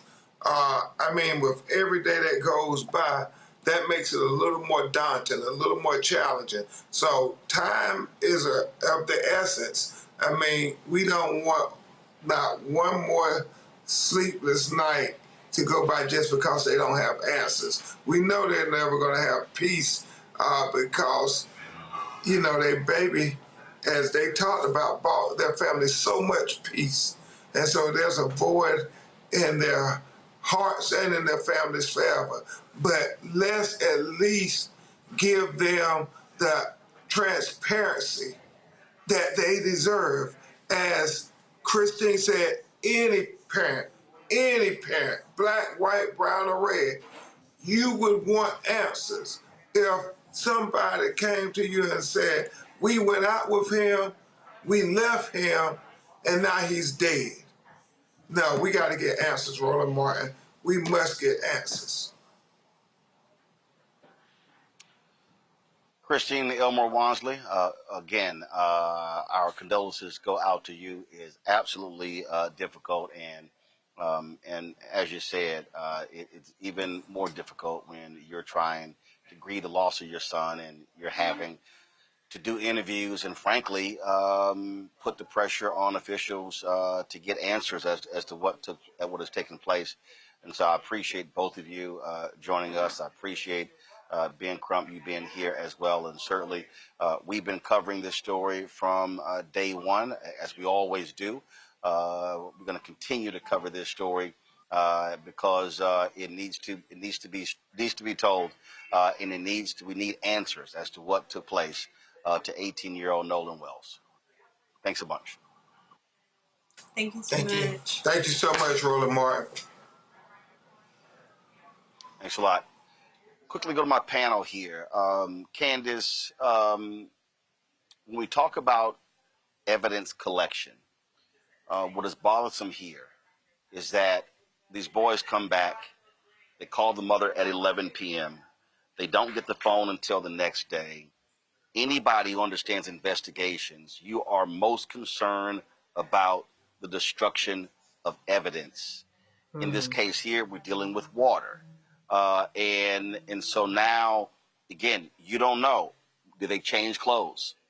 Now you're talking about, where was there a fight? Scratches on their body. What kind of interviews took place from the authorities? There's so many people. There's so many things here at play that could determine not knowing what actually happened. Mm-hmm. Yeah.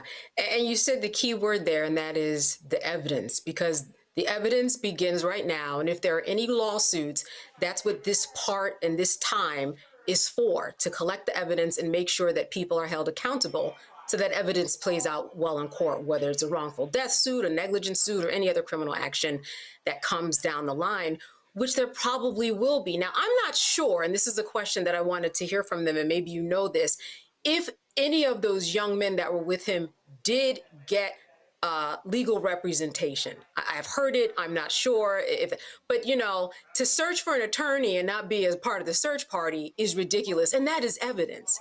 And that is evidence that it goes against any story that they have. At this point, it seems to me, I think about it this way, Roland, when you want to punish a child that's 18 years old or 8 years old, the first thing that you do is you take away that phone. And we know that there was confirmation from Crump. There was, audible. You could hear audio that was confirmed that was Nolan, that he did say, give me back my freaking phone. Why were they punishing him by keeping that phone away from him? There's something that somebody is hiding. This is what we know. And it all has to do with that phone. The fact that they went home, sat on that phone, that a friend of hers had to go retrieve the phone. Nobody offered that phone up? Are you kidding me? This is all the evidence building that is not going to play well for those kids in court, which is why one of the kids' mothers, that judge whose name escapes me, that's why she started her evidence and seeding of it now. That my child, he's been cooperating with everyone and everything is fine. And maybe I canceled my Facebook account, but don't take it personally. People out there are mean. Everybody is pulling together their evidence, and that's where we are. And it does not look good. And it is because of that phone. It is because of that. That phone is telling the story, and it's going to tell the story in court. Matt. Yeah, I want to stay on that same thought. So I have literally proven a murder case off of deleted text messages from a cell phone.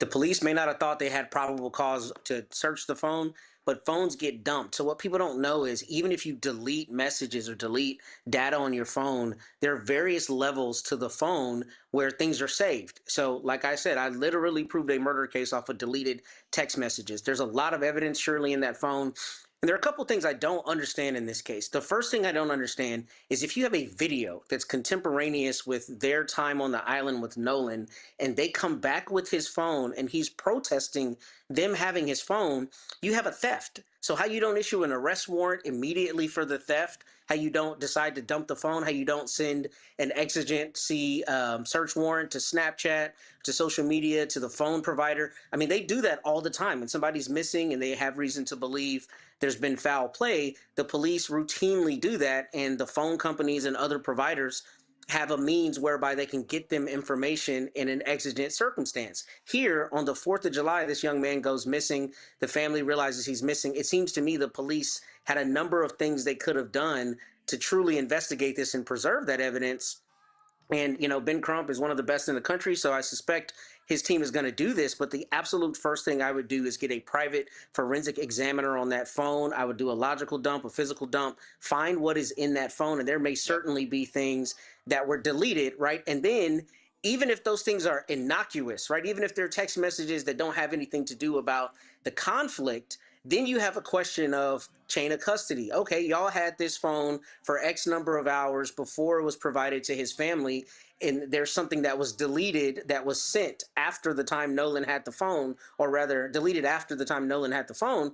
It stands to reason you got tampering with evidence. So maybe, you know, this is something the Mississippi Bureau of Investigation will have to get into, but police officers do these things routinely, and I think what this might be is a situation where they want to take the path of least resistance and assume there's no foul play, despite the fact that they had incontrovertible evidence that this young man was not only in a conflict, but that they had expensive property of his, which they would normally call a theft. So how they didn't go down that road, I don't understand. Hopefully Ben and his team are able to develop some of that, and that evidence has been preserved despite presumably someone trying to delete it or otherwise obscure it. Well, Michael, what's so bothering for me is for a sheriff to say, we don't believe there was foul play. I'm sorry. An 18-year-old, extremely healthy young man goes on an island with friends, doesn't come back, they come back, he's missing, and I'm sorry, that's called doubt. That's called suspicion. And so you don't just come out and just make that kind of statement. That raises questions as to the thoroughness or the quality of the investigation that this sheriff is going to actually conduct. Yeah, Roland, I agree. I think it's premature to say there's no foul play suspected. You could just say we haven't been able to conclude that at this point in the investigation. The other, so or you just simply, or you simply say this, or you just simply say this is under investigation. This is under investigation. You don't give a you don't give a definitive statement like we don't believe that was foul play. Right. So I agree, Roland. I watched the press conference today. I also saw the interview this morning on Good Morning America that Nolan's parents did along with Ben Crump. And I watched the interview on CBS this morning. And I have like 15 questions, but I'm only going to ask 2. So I heard you, Roland, say that someone called the parents at 11 p.m. Was that to say we have Nolan's phone, or what was that call regarding? Well, the mother answered that. She said that the call she got was that Nolan had not come back with him. Right. Okay. Now, one of the questions I had is when the father went to go retrieve the phone, the boy or the man or the young man he retrieved the phone from said Nolan was like a brother to me. No, the father. No. The father didn't go retrieve the phone. The mother said a friend of hers was the one who went to go and retrieve the phone. Okay. I misunderstood it at the press conference today. Okay. Yeah. Well, again, I didn't see that. Here's the deal. I didn't see the news conference. I'm just simply saying what the mother just said, and I just interviewed her. So in terms of, so I don't know that. But so the bottom line is here. Okay. Clearly, they're not giving answers as to what actually is taking place. It has been 4 days since his body was found. 7 days, 7 days since they last saw him. 6 days since July 4th. And it's clear folks are clamming up. And so I would hope the sheriff is doing a real investigation. And the problem is, if he's not, for every day that you get away from this, the problem that you have is you have a lack of evidence. As we said, evidence could be destroyed, evidence washed away, all that sort of stuff. And that's really what is of great concern. Yeah, Nolan Wells went on a boat with friends on the 4th of July and out to, I believe it's Horn Island off the Mississippi coast. He was the only Black person in this group. He never made it back to shore with them. Days later, his body was recovered on the island.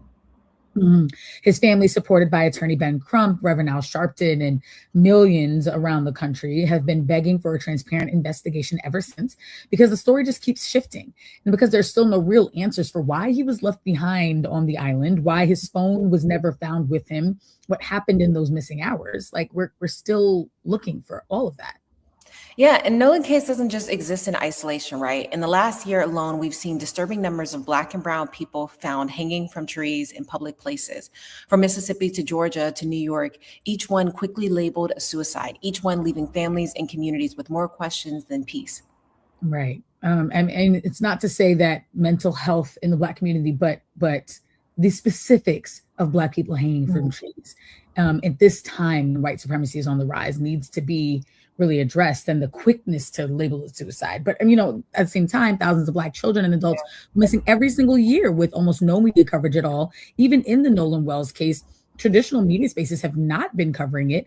And, there's this underlying truth that Black life is too often treated as disposable. Black death is often treated as unremarkable. When we think about cases like Nolan Wells or the recent hanging deaths across the country, or the missing Black children that are happening in places like my hometown, Philadelphia, to places like Chicago. From your reporting, what do you think typically goes wrong first, but both with how law enforcement responds, but also the lack of media coverage in those stories? I think that it starts with the media. I personally just see that the media has such a big role to play in how the world responds to certain situations, including law enforcement. And so I do believe that a lack of media coverage is what leads even local law enforcement to not take cases seriously. And then that delay leads to families never getting answers for what happened to their loved ones. I did a Substack essay when Nolan Wells was first reported missing about the lack of media coverage to his story, and I spotlighted how this situation, if there's anything to learn from it, proves how much local news really matters, because it is small local newsrooms that make stories like this catch fire so that there can be some sort of fight for justice, for answers. And there's one case that always sticks with me of this young 22-year-old Black woman who disappeared at 8 months pregnant and was never found. This was February 2024. And that sticks with me because I just can't imagine her family and going, from the joy and excitement of welcoming a new life into the family to losing that, as well as the young woman that you were raising. I felt so badly for her father. And so with a case like that, I'm like, how do we never, it's been 2.5 years, how do we never figure out what happened? Yeah. So the cases like that are just devastating to me. Yeah. And I think to your point, it's because there's no closure, but it's also just after so long, you really found nothing. And I think it begs the question of just what are these law enforcement agencies doing, and what resources are they actually lobbying? And sometimes I do wonder if our expectations are skewed because of the true crime television, and we think that investigators are investing more energy across the board. But just for families who are going through this in real time, what does an actual thorough, trustworthy investigation look like? What should that look like versus what they actually get? I think what families actually get is what we're seeing happen with Nolan Wells in the age of digital media. is when someone first goes missing. Like I know last night there was a young Black girl who was reported missing near Knoxville, Tennessee. Yeah. And that is what families have to do immediately is turn to social media.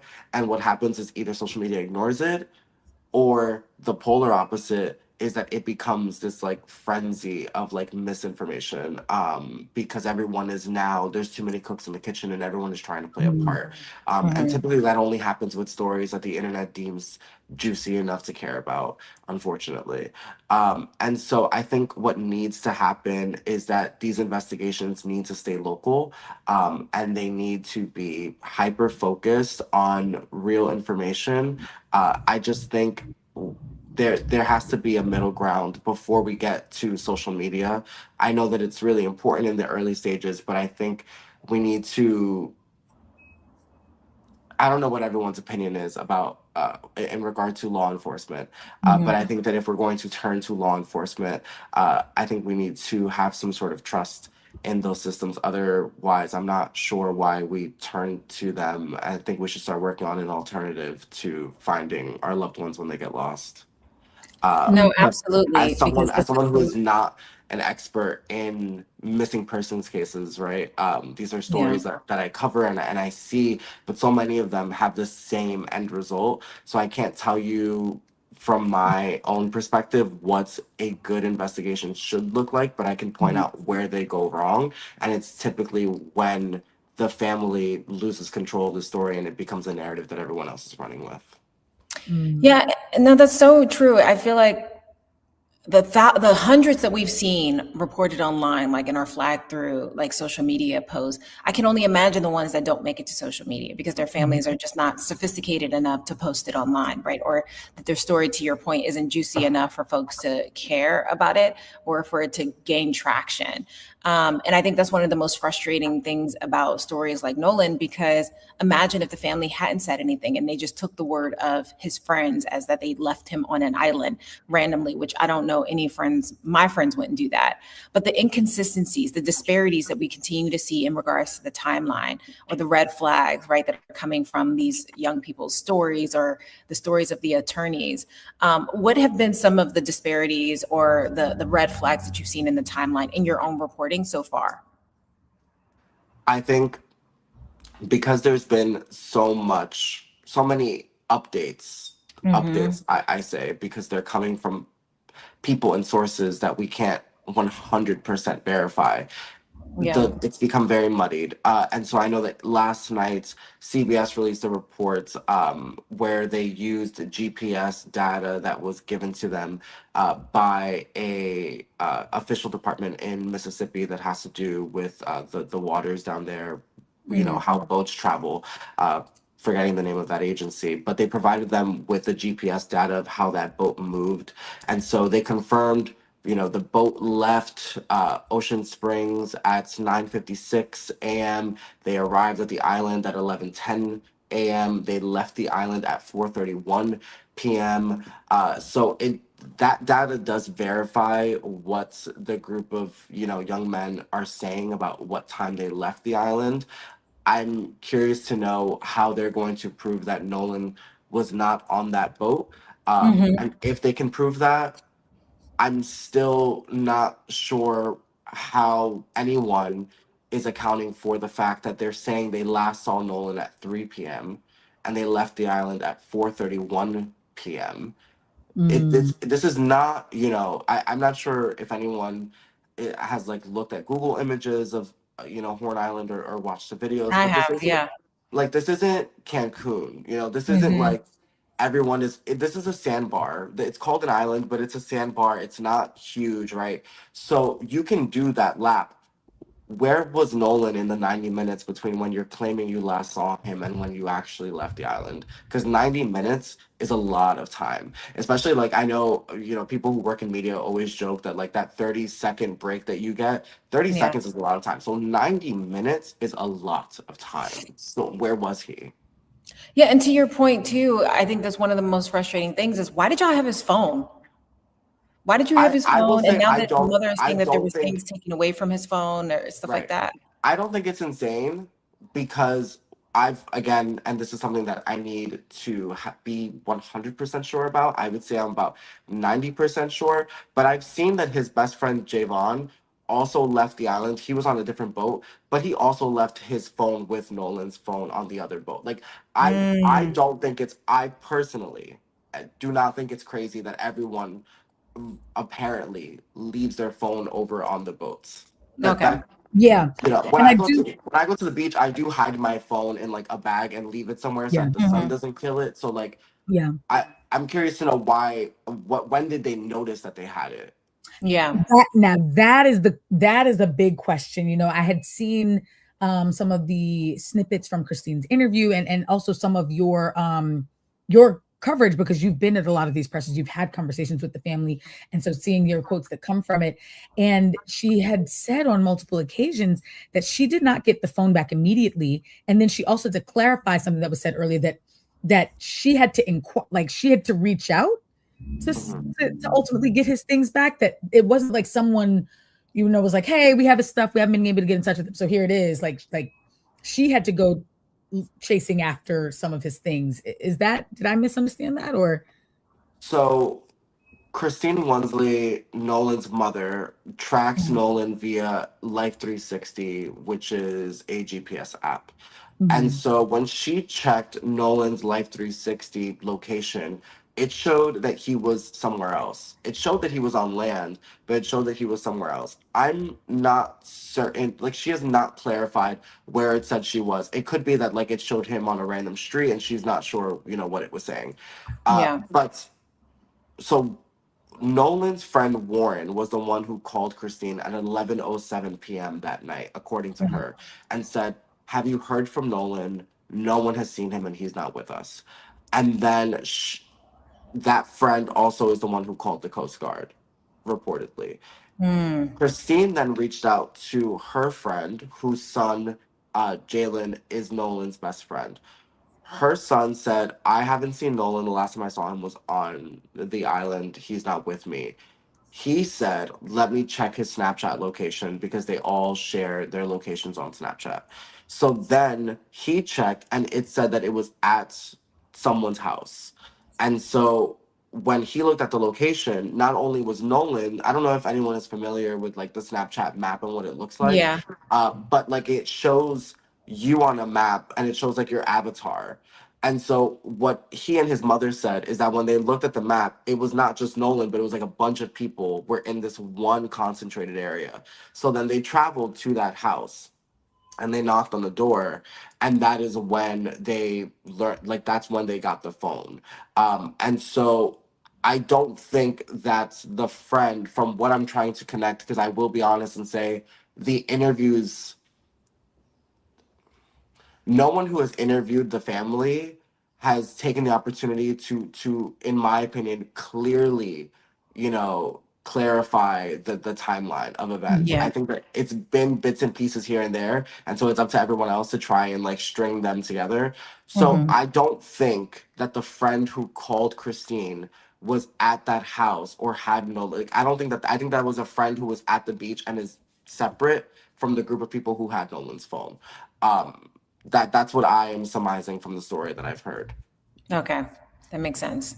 But I It's a am lot. curious to know, and I did reach out to Christine, but unfortunately, what has happened is that because Ben Crump is now, and it appears to be prioritizing national media, it's very hard to get answers now. Whereas in the early days, I was getting confirmation and quotes rather quickly.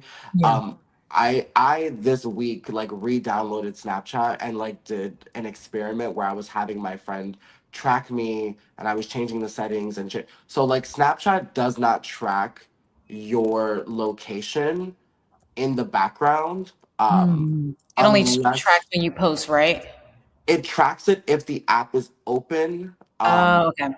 or it tracks it in the background. Like even if you like quit the app, it'll track your location in real time if you have that setting saved. And so I'm curious to know what Nolan's location services settings were on his phone. Was it set to always track my phone so that even if Snapchat hadn't been used, then okay, it makes sense that it tracks him wherever it goes? Or is it set to only when I'm using the app. Because if that's the case, then that means that someone opened the phone at that house. Right. Okay. And these are all such important questions. And I know that you said earlier, you're not an expert on investigations, but these are the sorts of questions that we do want to believe that law enforcement are asking themselves and converging on and getting to these things. It was just devastating to hear the father saying we would have been out there on the water sooner, but we didn't have access to a boat. And it just being like, why does it fall on individual families to have access to these, hulking things that are very expensive to get the searches going, or, it takes the United, Cajun Navy to get out there. And if you can't get any of that to happen fast enough through social media or law enforcement, then you just don't get access to it. But I appreciate the questions that you're asking. I hope that national media is really taking because I will say something that's been happening on social media is there's a lot of anger at what seems to be, what's perceived to be the white friends and their family members like closing off. And that could be just a perception and social media running with, but there's this perception of like people are not working with the investigation, and so now the family has to get a separate autopsy and they have to do their own things with other. Yeah, it's like why in your social media accounts, why isn't the response to think of how can I be supportive in the family, getting clarity so that way our community can move forward and like being able to mourn him versus like this investigation. And is that something that you feel like from your interviews, you're like, oh, that's blown up on social media? Do you feel like there is a closing of ranks? I think that it is a result of social media. And I was talking to someone this week. I'm going to Mississippi tomorrow. And I am trying to get as close to Nolan Wells' inner circle as I possibly can. But I'm also going to visit Horn Island, and I'm going to visit the dock where the boat, because now we have like the location of where the boat came and went from. And so I want to see what businesses around there have cameras. Does the marina have cameras anywhere nearby? I'm sure that these are questions that the police are already asking, but I want to see it for myself. But the issue is, I was talking to a journalist friend of mine, and I was sort of venting about this case because I told them, social media from the moment that this story hit the internet immediately started finding these people and tagging them. And what I told my audience is outrage is completely warranted in cases like this. It is expected and it is fair for all of us to be angry that a young Black boy is gone and to want answers for that. But like using my platform, I'm not sharing anything that's speculative because I do not want to. No one should be trying to create outrage, and unfortunately, social media incentivizes it. But another thing that I have an issue with is that the way that people immediately accuse these people of wrongdoing and insinuated that they should have that they are suspects, right? And that was before Nolan's body was even recovered. So that was before people even knew for certain that he was dead. It's not surprising that people, especially like white boys with resources and families, who come from money, it's not surprising that they were like, yeah, we're gonna disappear now. And so what makes it hard is that as a journalist, these are people that you would typically be able to reach out to. Like, even if it's not the 3 friends who are on the boat, like typically as a journalist, you can go onto their profiles and find their friends and and message them and say, hey, you can stay anonymous, but were you there that day? And now no one is talking because everyone is being made out to be a suspect. And so I do think that in some ways, the response from social media has made it harder to get answers. That's real. No, and that's a really great perspective that I don't think a lot of people take into consideration of like, yeah, imagine if something tragic happened to your son's friend group, like your immediate reaction would be probably to mourn, but also like, damn, I didn't think my child would then be held accountable. And I think this speaks to a larger conversation of, because of the deep rooted history of Black kids going missing, or Black kids or Black people being mistreated in white communities, that our automatic response, right, which is a trauma response at its heart, our PTSD, is to believe of foul play.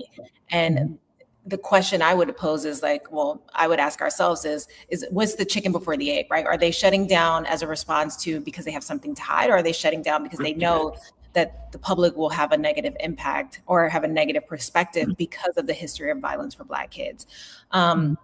What can everyday people do, right? Not just journalists or lawyers. Actually, what can everyday people actually do? And you kind of alluded to that, right? Like not sharing misinformation. Actually, we're waiting for not perpetuating or promoting unverified claims. Like, but what can everyday people do in situations like this? One, to raise awareness, but also to ensure that we are not creating more noise than that actually prevents us from getting clarity in cases like these. I would say that the first thing you can do if a case like this really, really matters to you is to try and support the family in ways that you can.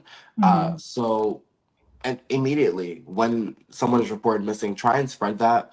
Really try and think hard. Like last night, I was like, who do I know that's in Tennessee? And I started sending them, that missing persons report that had just come in from Tennessee. But in a case like Nolan Wells, try and support the family via their GoFundMe if you're able to do that, or support organizations that do the work of trying to keep these stories alive and find people who have gone missing or get closure for their families. But I think the most important thing to do, and I feel like this is kind of like it won't come across as like a very this won't feel like a brilliant answer, but I think that people really need to start thinking about the ways that their engagement online is capital and spend it wisely. Yeah. Stop rewarding the pages that are just so blatantly using this story for clicks and views. I see accounts that are like real estate agents and food critic reviews and like film reviews or pop culture commentators who are now completely focused on this.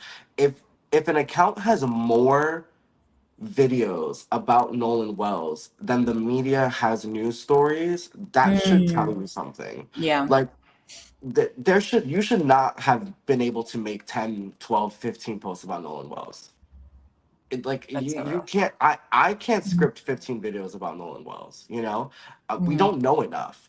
And so my number one thing in cases like this, and just in general, I think we just have a media literacy issue, is stop rewarding pages that are doing harm. Block them, actually. I agree. Couldn't agree more. Okay. So how does folks, go ahead, Bria. Oh yeah, I was just gonna say, no, that's so real. And I think just one last thing to leave people on is that Nolan is not content. Like, please, even people who think they're well intentioned, well, I'm just posting things to try and get people to act, but like you're treating him and his family like content, and that's not fair.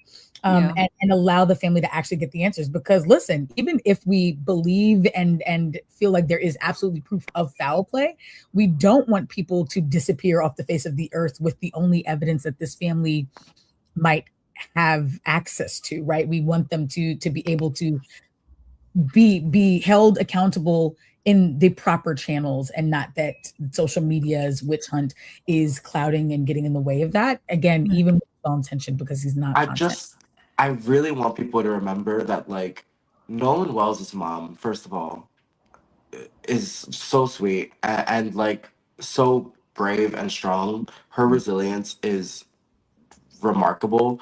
I would not be able to do what she is doing, and his father as well. Remember that Nolan Wells is gone, but his family is here, and they can see what you're saying. And as much as people think that they are helping, by sharing stories that they hear, by trying to say, like, I've heard just the wildest conspiracy theories about what people think happened to Nolan Wells. And when I tell people you should not be sharing this, you really should take this down. And if you're connected to someone who told you this, get them to share it with the police. But this shouldn't be online. And everyone gets so mad at me because they think that I'm trying to like suppress this. And I'm like, guys, Nolan Wells' family, my son is only 4 years younger than Nolan Wells. And I'm like, Nolan Wells' family does not deserve to come online Yeah. and have to be inundated with all of these conspiracy theories, and imagine the horrific things that may have or could have happened to their son. Let them get to the truth, but we don't have to further traumatize them along the way while they fight for justice. That is so cruel. When I was called about what happened to Nolan, and as the days went on, the parents came to our Harlem headquarters of National Action Network and told the story as they knew it at that time. Attorney Ben Crump, who I call the Attorney General of Black America, began looking into this situation. And since then, every day, I have thought about what this means and what it could mean. And a lot of what this could mean, it could be the healing, or it could be the poking of the wound. That's going to be decided by what we do. The senior pastor of this church had the courage of his faith to open the doors of this church and let this family funeralize him, even though he knows that some, I'm sure, in the city would wonder why he would even do that. And the dividing of our children of God is something that we have to get over. One of the things that I'm glad to see is that there are people of all races at this funeral.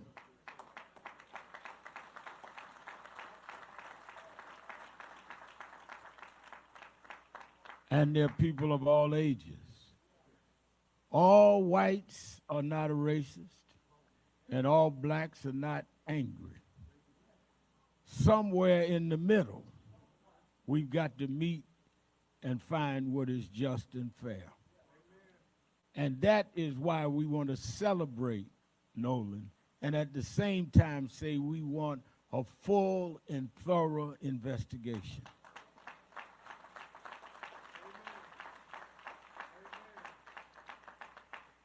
We don't want nothing sugar-coated either way.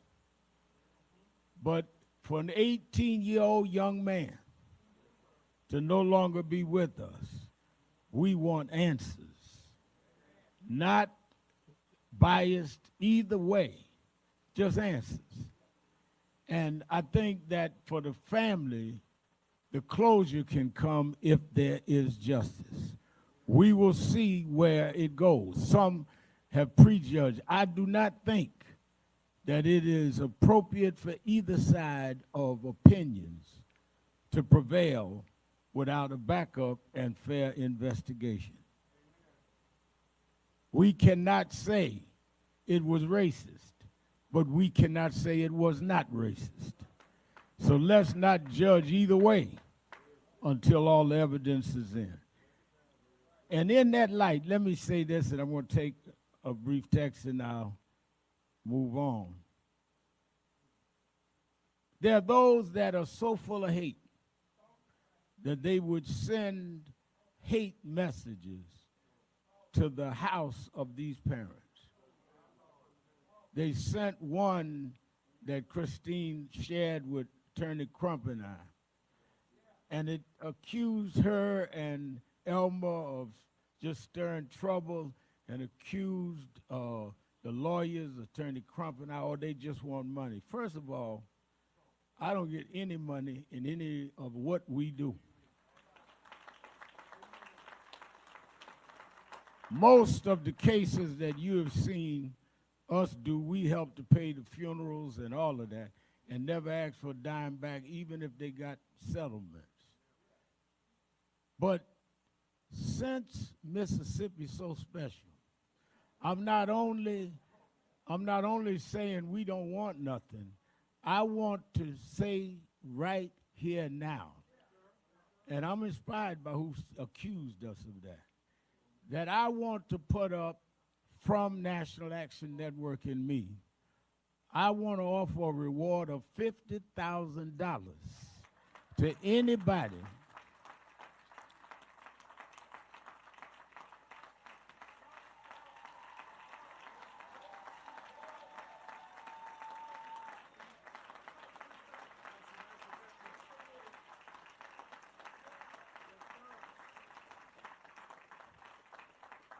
I want to put a reward up for $50,000 for anybody that could give the information that will lead to an arrest and a conviction in the case of what happened. He was not on that island by himself. Somebody saw something and knows something. So I didn't come to make money, I came to give money. Stand up and tell the truth. Whatever it is, good or bad, we're not going to prejudge it, but we cannot end it until we know all the facts.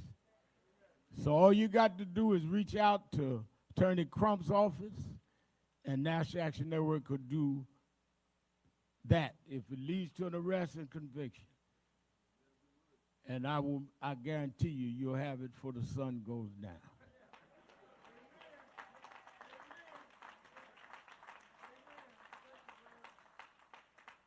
I want to thank Tyler Perry, who has paid for the funeral. We didn't call him. He called me and said, I want to pay for that. I want to thank Byron Allen and others that have contributed, some that don't even want their name called. I was thinking as a scripture in Genesis, the 4th chapter, that passage that starts at the 2nd verse said, and again she bore his brother Abel. Now Abel was a keeper of sheep, and Cain a worker of the ground. In the course of time, Cain brought unto the Lord an offering of fruit of the ground.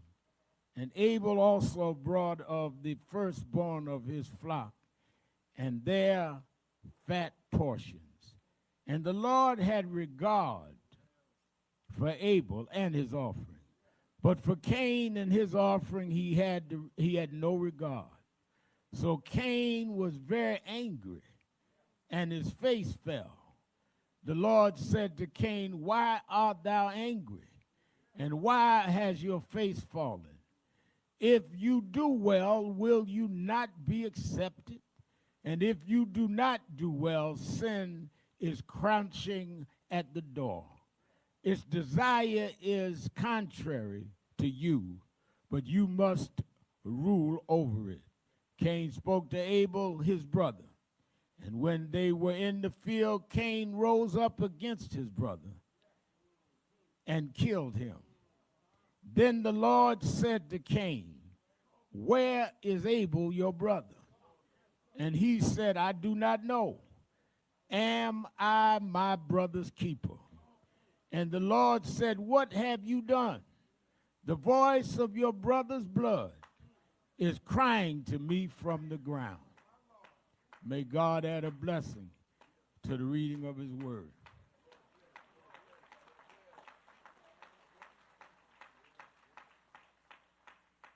The story of what we have faced in America is a question that started in the first book of the Bible with the first siblings.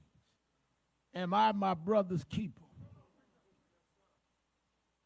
Am I my brother's keeper?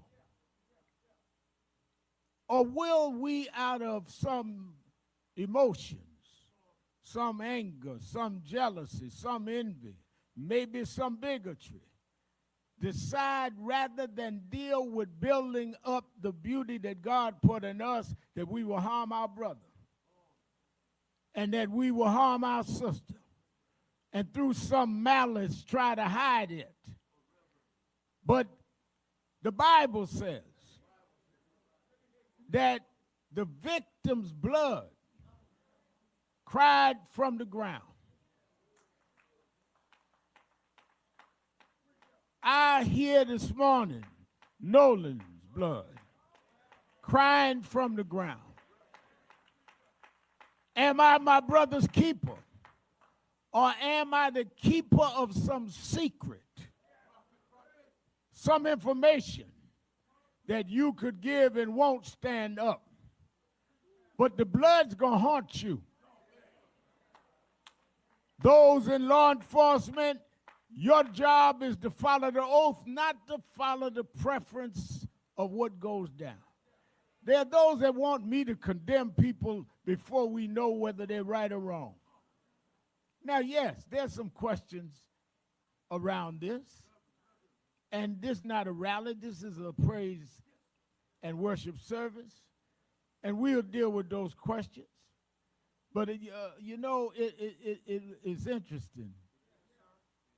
I exercise every morning. I tore something in my knee about 2 weeks ago. And they told me when they did the x-ray, Reverend, that I had torn my meniscus. And I had to go to get some surgery. And they said when I went to get surgery, they said, well, wait a minute, your doctor has to give us your history so we don't get the wrong thing to deal with your surgery. So the medication you may have and what you have to do to recoup and the exercise you have, we got to base that on your medical history.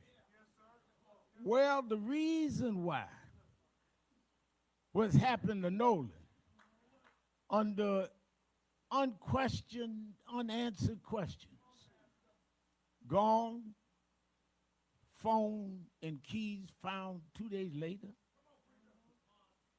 You don't tell nobody you had the phone or the keys. When you confronted, you first tell another story. Then when they finally get the phone and the keys, there are things erased from the phone. There's just too many unanswered questions. Somebody's saying that he told us he was leaving the island. So I don't know an 18-year-old person, black, white, or undecided, that gives somebody their phone. I'm a lot older than 18. I wouldn't trust Crump with my phone.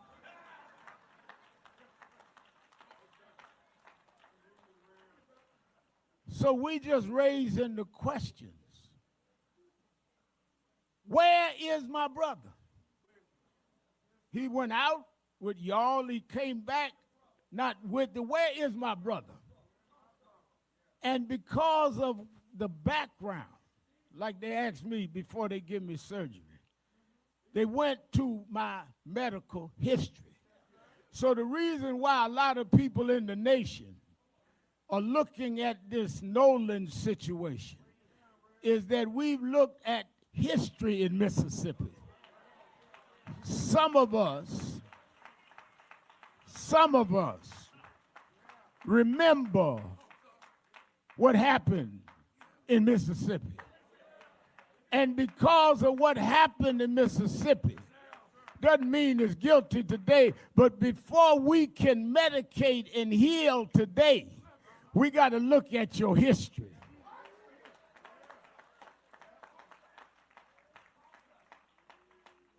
Because history will decide, can you handle the medication? I look back into history, and I noticed that Emmett Till happened here. All the way to Medgar Evers happened here.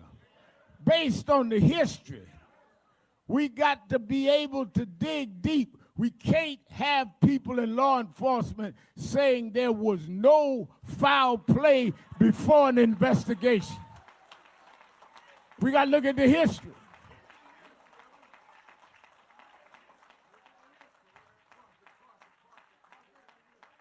Now, I know, and I told Christine and Elmer, they're going to say, you had Sharpton come down.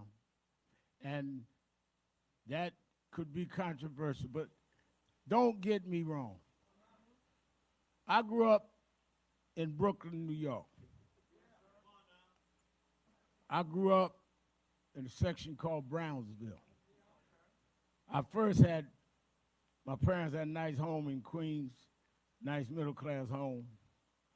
And Daddy left, and Mom had to move to a tenement in Brownsville. I didn't grow up in Fort Greene like Spike Lee. They were middle class. We was poor. We weren't even poor. We was poor. And we had, Spike don't know nothing about this, but we had roaches. And I remember I went one night and I went in the kitchen. Sister had gone to bed, mother had gone to bed. I looked in the kitchen and I saw these roaches all over the kitchen. And I'm looking for the Raid. Some of y'all grew up like me, know what Raid is. I'm looking for the Raid to spray the roaches. I ran and woke up my sister. And I said, there's roaches all over the kitchen. She said, leave me. I said, get up, you gotta help me. There's roaches all over the kitchen. She kind of stumbled and come down the hall and hit the switch and fixing her eyes. And when she looked, she said, ain't no roaches in here. I said, no, they were right here. She said, you woke me up, I don't see no roaches. She went back to bed. She was angry, didn't want to hear from me. I went back again and looked in the kitchen. Roaches everywhere. I went back and grabbed again. I said, come on, come on. You got to see it. I'm not kidding. She stumbled in. She cut the light on. Roaches was gone.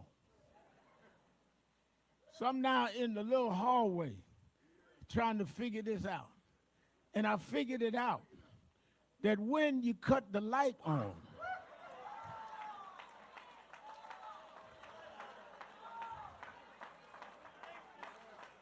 when you cut the light on, the roaches run.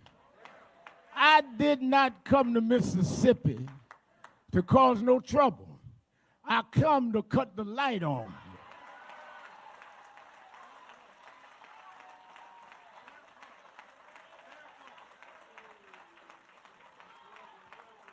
And if we cut the lights on, you're going to see roaches start running all over. It's time to cut the light on. It's time to get rid of our differences. It's time to let love rule over hate. It's time for a new Mississippi. It's time for a new coming together. It's time for us to stand together no matter who's wrong. God will make a way for his children.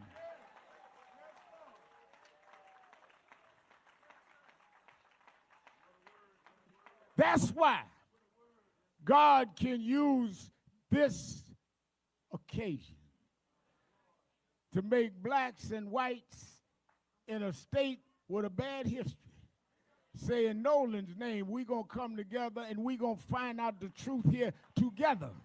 We're going to love together. We're going to make his name be the difference between those of the past. We're going to have some justice and some fairness no matter what it is. We're going to cut the light on. We're going to get rid of the roaches. Thank you and God bless. Justice for Nolan Wells. Justice for Nolan Wells. Justice for Nolan Wells. Justice for Nolan Wells. Now let's say it so his family will know they are not alone. Justice for Nolan Wells. Thank you. I stand before you with a plea for justice. I'm so grateful that Reverend Al Sharpton, America's civil rights leader, did not think it robbery to stand with Christine and Elmo and all of their family, to let them know that despite what some people may say or do that is so insensitive, so disrespectful, so inhumane, while you all are grieving the worst loss that any parent could have, that people from New York, people from Los Angeles, people from Chicago, Detroit, London, Paris, all over the world has been calling Nolan Wells' name. Justice for Nolan Wells. I am so very grateful, Reverend Al, Reverend Toon, that we have a great team of lawyers and investigators, because it's always a team effort. As I heard Elmo often talk about, T.O., Nolan was a great teammate. And everybody who's ever played on a team and who has been successful in their endeavor understands that you're only as good as your teammates are. So I want to just acknowledge Attorney Lisa Park, Attorney Eric Hertz, Attorney Gary Buffkin, Attorney Carlos Moore, Attorney Camila Moore, and all those great paralegals and investigators and activists. All the people who are encouraging people to call and give us information so we can get to the truth of what happened to Nolan Wells. We want to thank you all. It matters. It matters. We're on a ferocious search for the truth, the whole truth, and nothing but the truth. So help me God. And so it is very important that you all understand our legal team. And we have these great co-counsels, but Reverend Al, we're all co-counsels. Anybody who's seeking the truth for what happened to Nolan Wells, I want you all to know that you all are our co-counsels. Amen? Y'all all our co-counsels. And on this legal team, we stand for truth, no matter who it implicates or exonerates. We stand for justice, no matter who it convicts or who it acquits. We stand for transparency, because we don't need law enforcement to narrate, because we want transparency, because we can see. We don't need them to tell us what they think. And that's why we need all of you to encourage people who were on Horn Island on July 4th. If you took a picture, if you have a video, if you have Snapchat, if you have anything, we are pleading on behalf of Elmo, and especially on behalf of Christine. As she said, any parent will want the answers as to what happened to their child.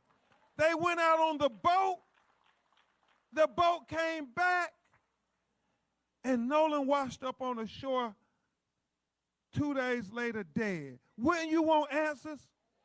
Wouldn't you want transparency? Wouldn't you want the truth? When you want justice? I mean, is that so much to ask? I think so much about Reverend Al and all these cases where we champion the cause for justice, whether it was any number of young people. I think about Trayvon Martin. I think about Michael Brown. I think about Breonna Taylor. I think about Botham Jean. I think about Stephon Clark. I think about Sonia Massey. I think about so many of our children that were taken from us in highly questionable circumstances. And all the time when Reverend Al and NAACP and leaders show up to say, hold on, we want answers. We want answers because we love our children just like you love your children. Our tears are just as painful as your tears. Our pain hurts just as much as your pain. So whatever you would do for your children, if they were on that boat on Horn Island on July 4th, we want you to do it for Nolan Wells. Whatever investigation you would give for your children, we want you to do it for Nolan Wells. Whatever searches you would do on people's phones for your children, we want you to do that for Nolan Wells. Do it for Nolan Wells. Because really, if we're thinking like co-counsels, understand that Nolan Wells was the son of Christine and Elmore, but he really was all of our sons. Because if something this tragic could happen to their son, it can happen to your children. So we all have to stand up together and say we're fighting for justice for Nolan Wells because he is our son too. And they want us to be quiet. Reverend Al, Reverend Holmes, they want us, Crump, won't y'all just go ahead and, we already told you it was no foul play. What do you keep making so much noise?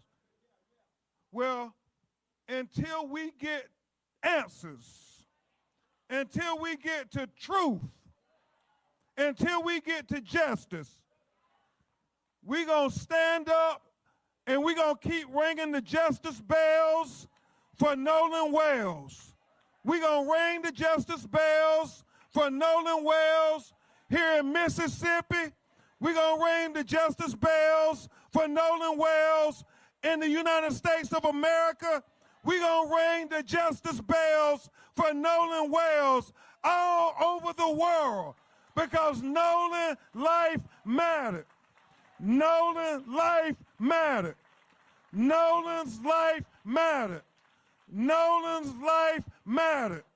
Nolan's life mattered. Nolan's life mattered. Nolan's life mattered. Nolan's life mattered. Nolan's life mattered. Nolan's life mattered. Nolan's life mattered. Nolan's life mattered. Nolan's life mattered. Nolan's life mattered.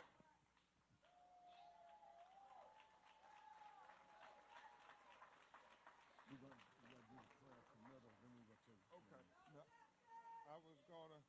Christine, Elmo, can you all come up with this one last time? Y'all understand, really, we work with so many families. The reason we all got to stand on our feet and say Nolan life mattered, because as Reverend Al said, at some point, the cameras are going to go away, the crowds are going to go away, the government investigation going to go away, and they're going to feel so alone, as if nobody cared, that nobody felt that Nolan's life mattered. So I want you to stand to your feet and let them know that Nolan life matters. Nolan life matters. Nolan life matters. Nolan's life matters. Nolan's life matters.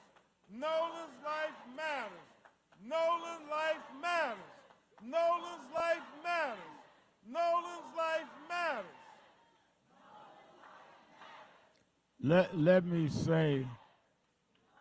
say to Christine and Elmo, before we do the prayer of committal and escort the family out, I just got a text, Christine and Elmo, you know that Tyler Perry said he would pay for the funeral. He must be watching, because he said, I'm gonna match you and put up $50,000 more. So we putting up $100,000 for anybody that'll come forward. We just want the truth, that's all.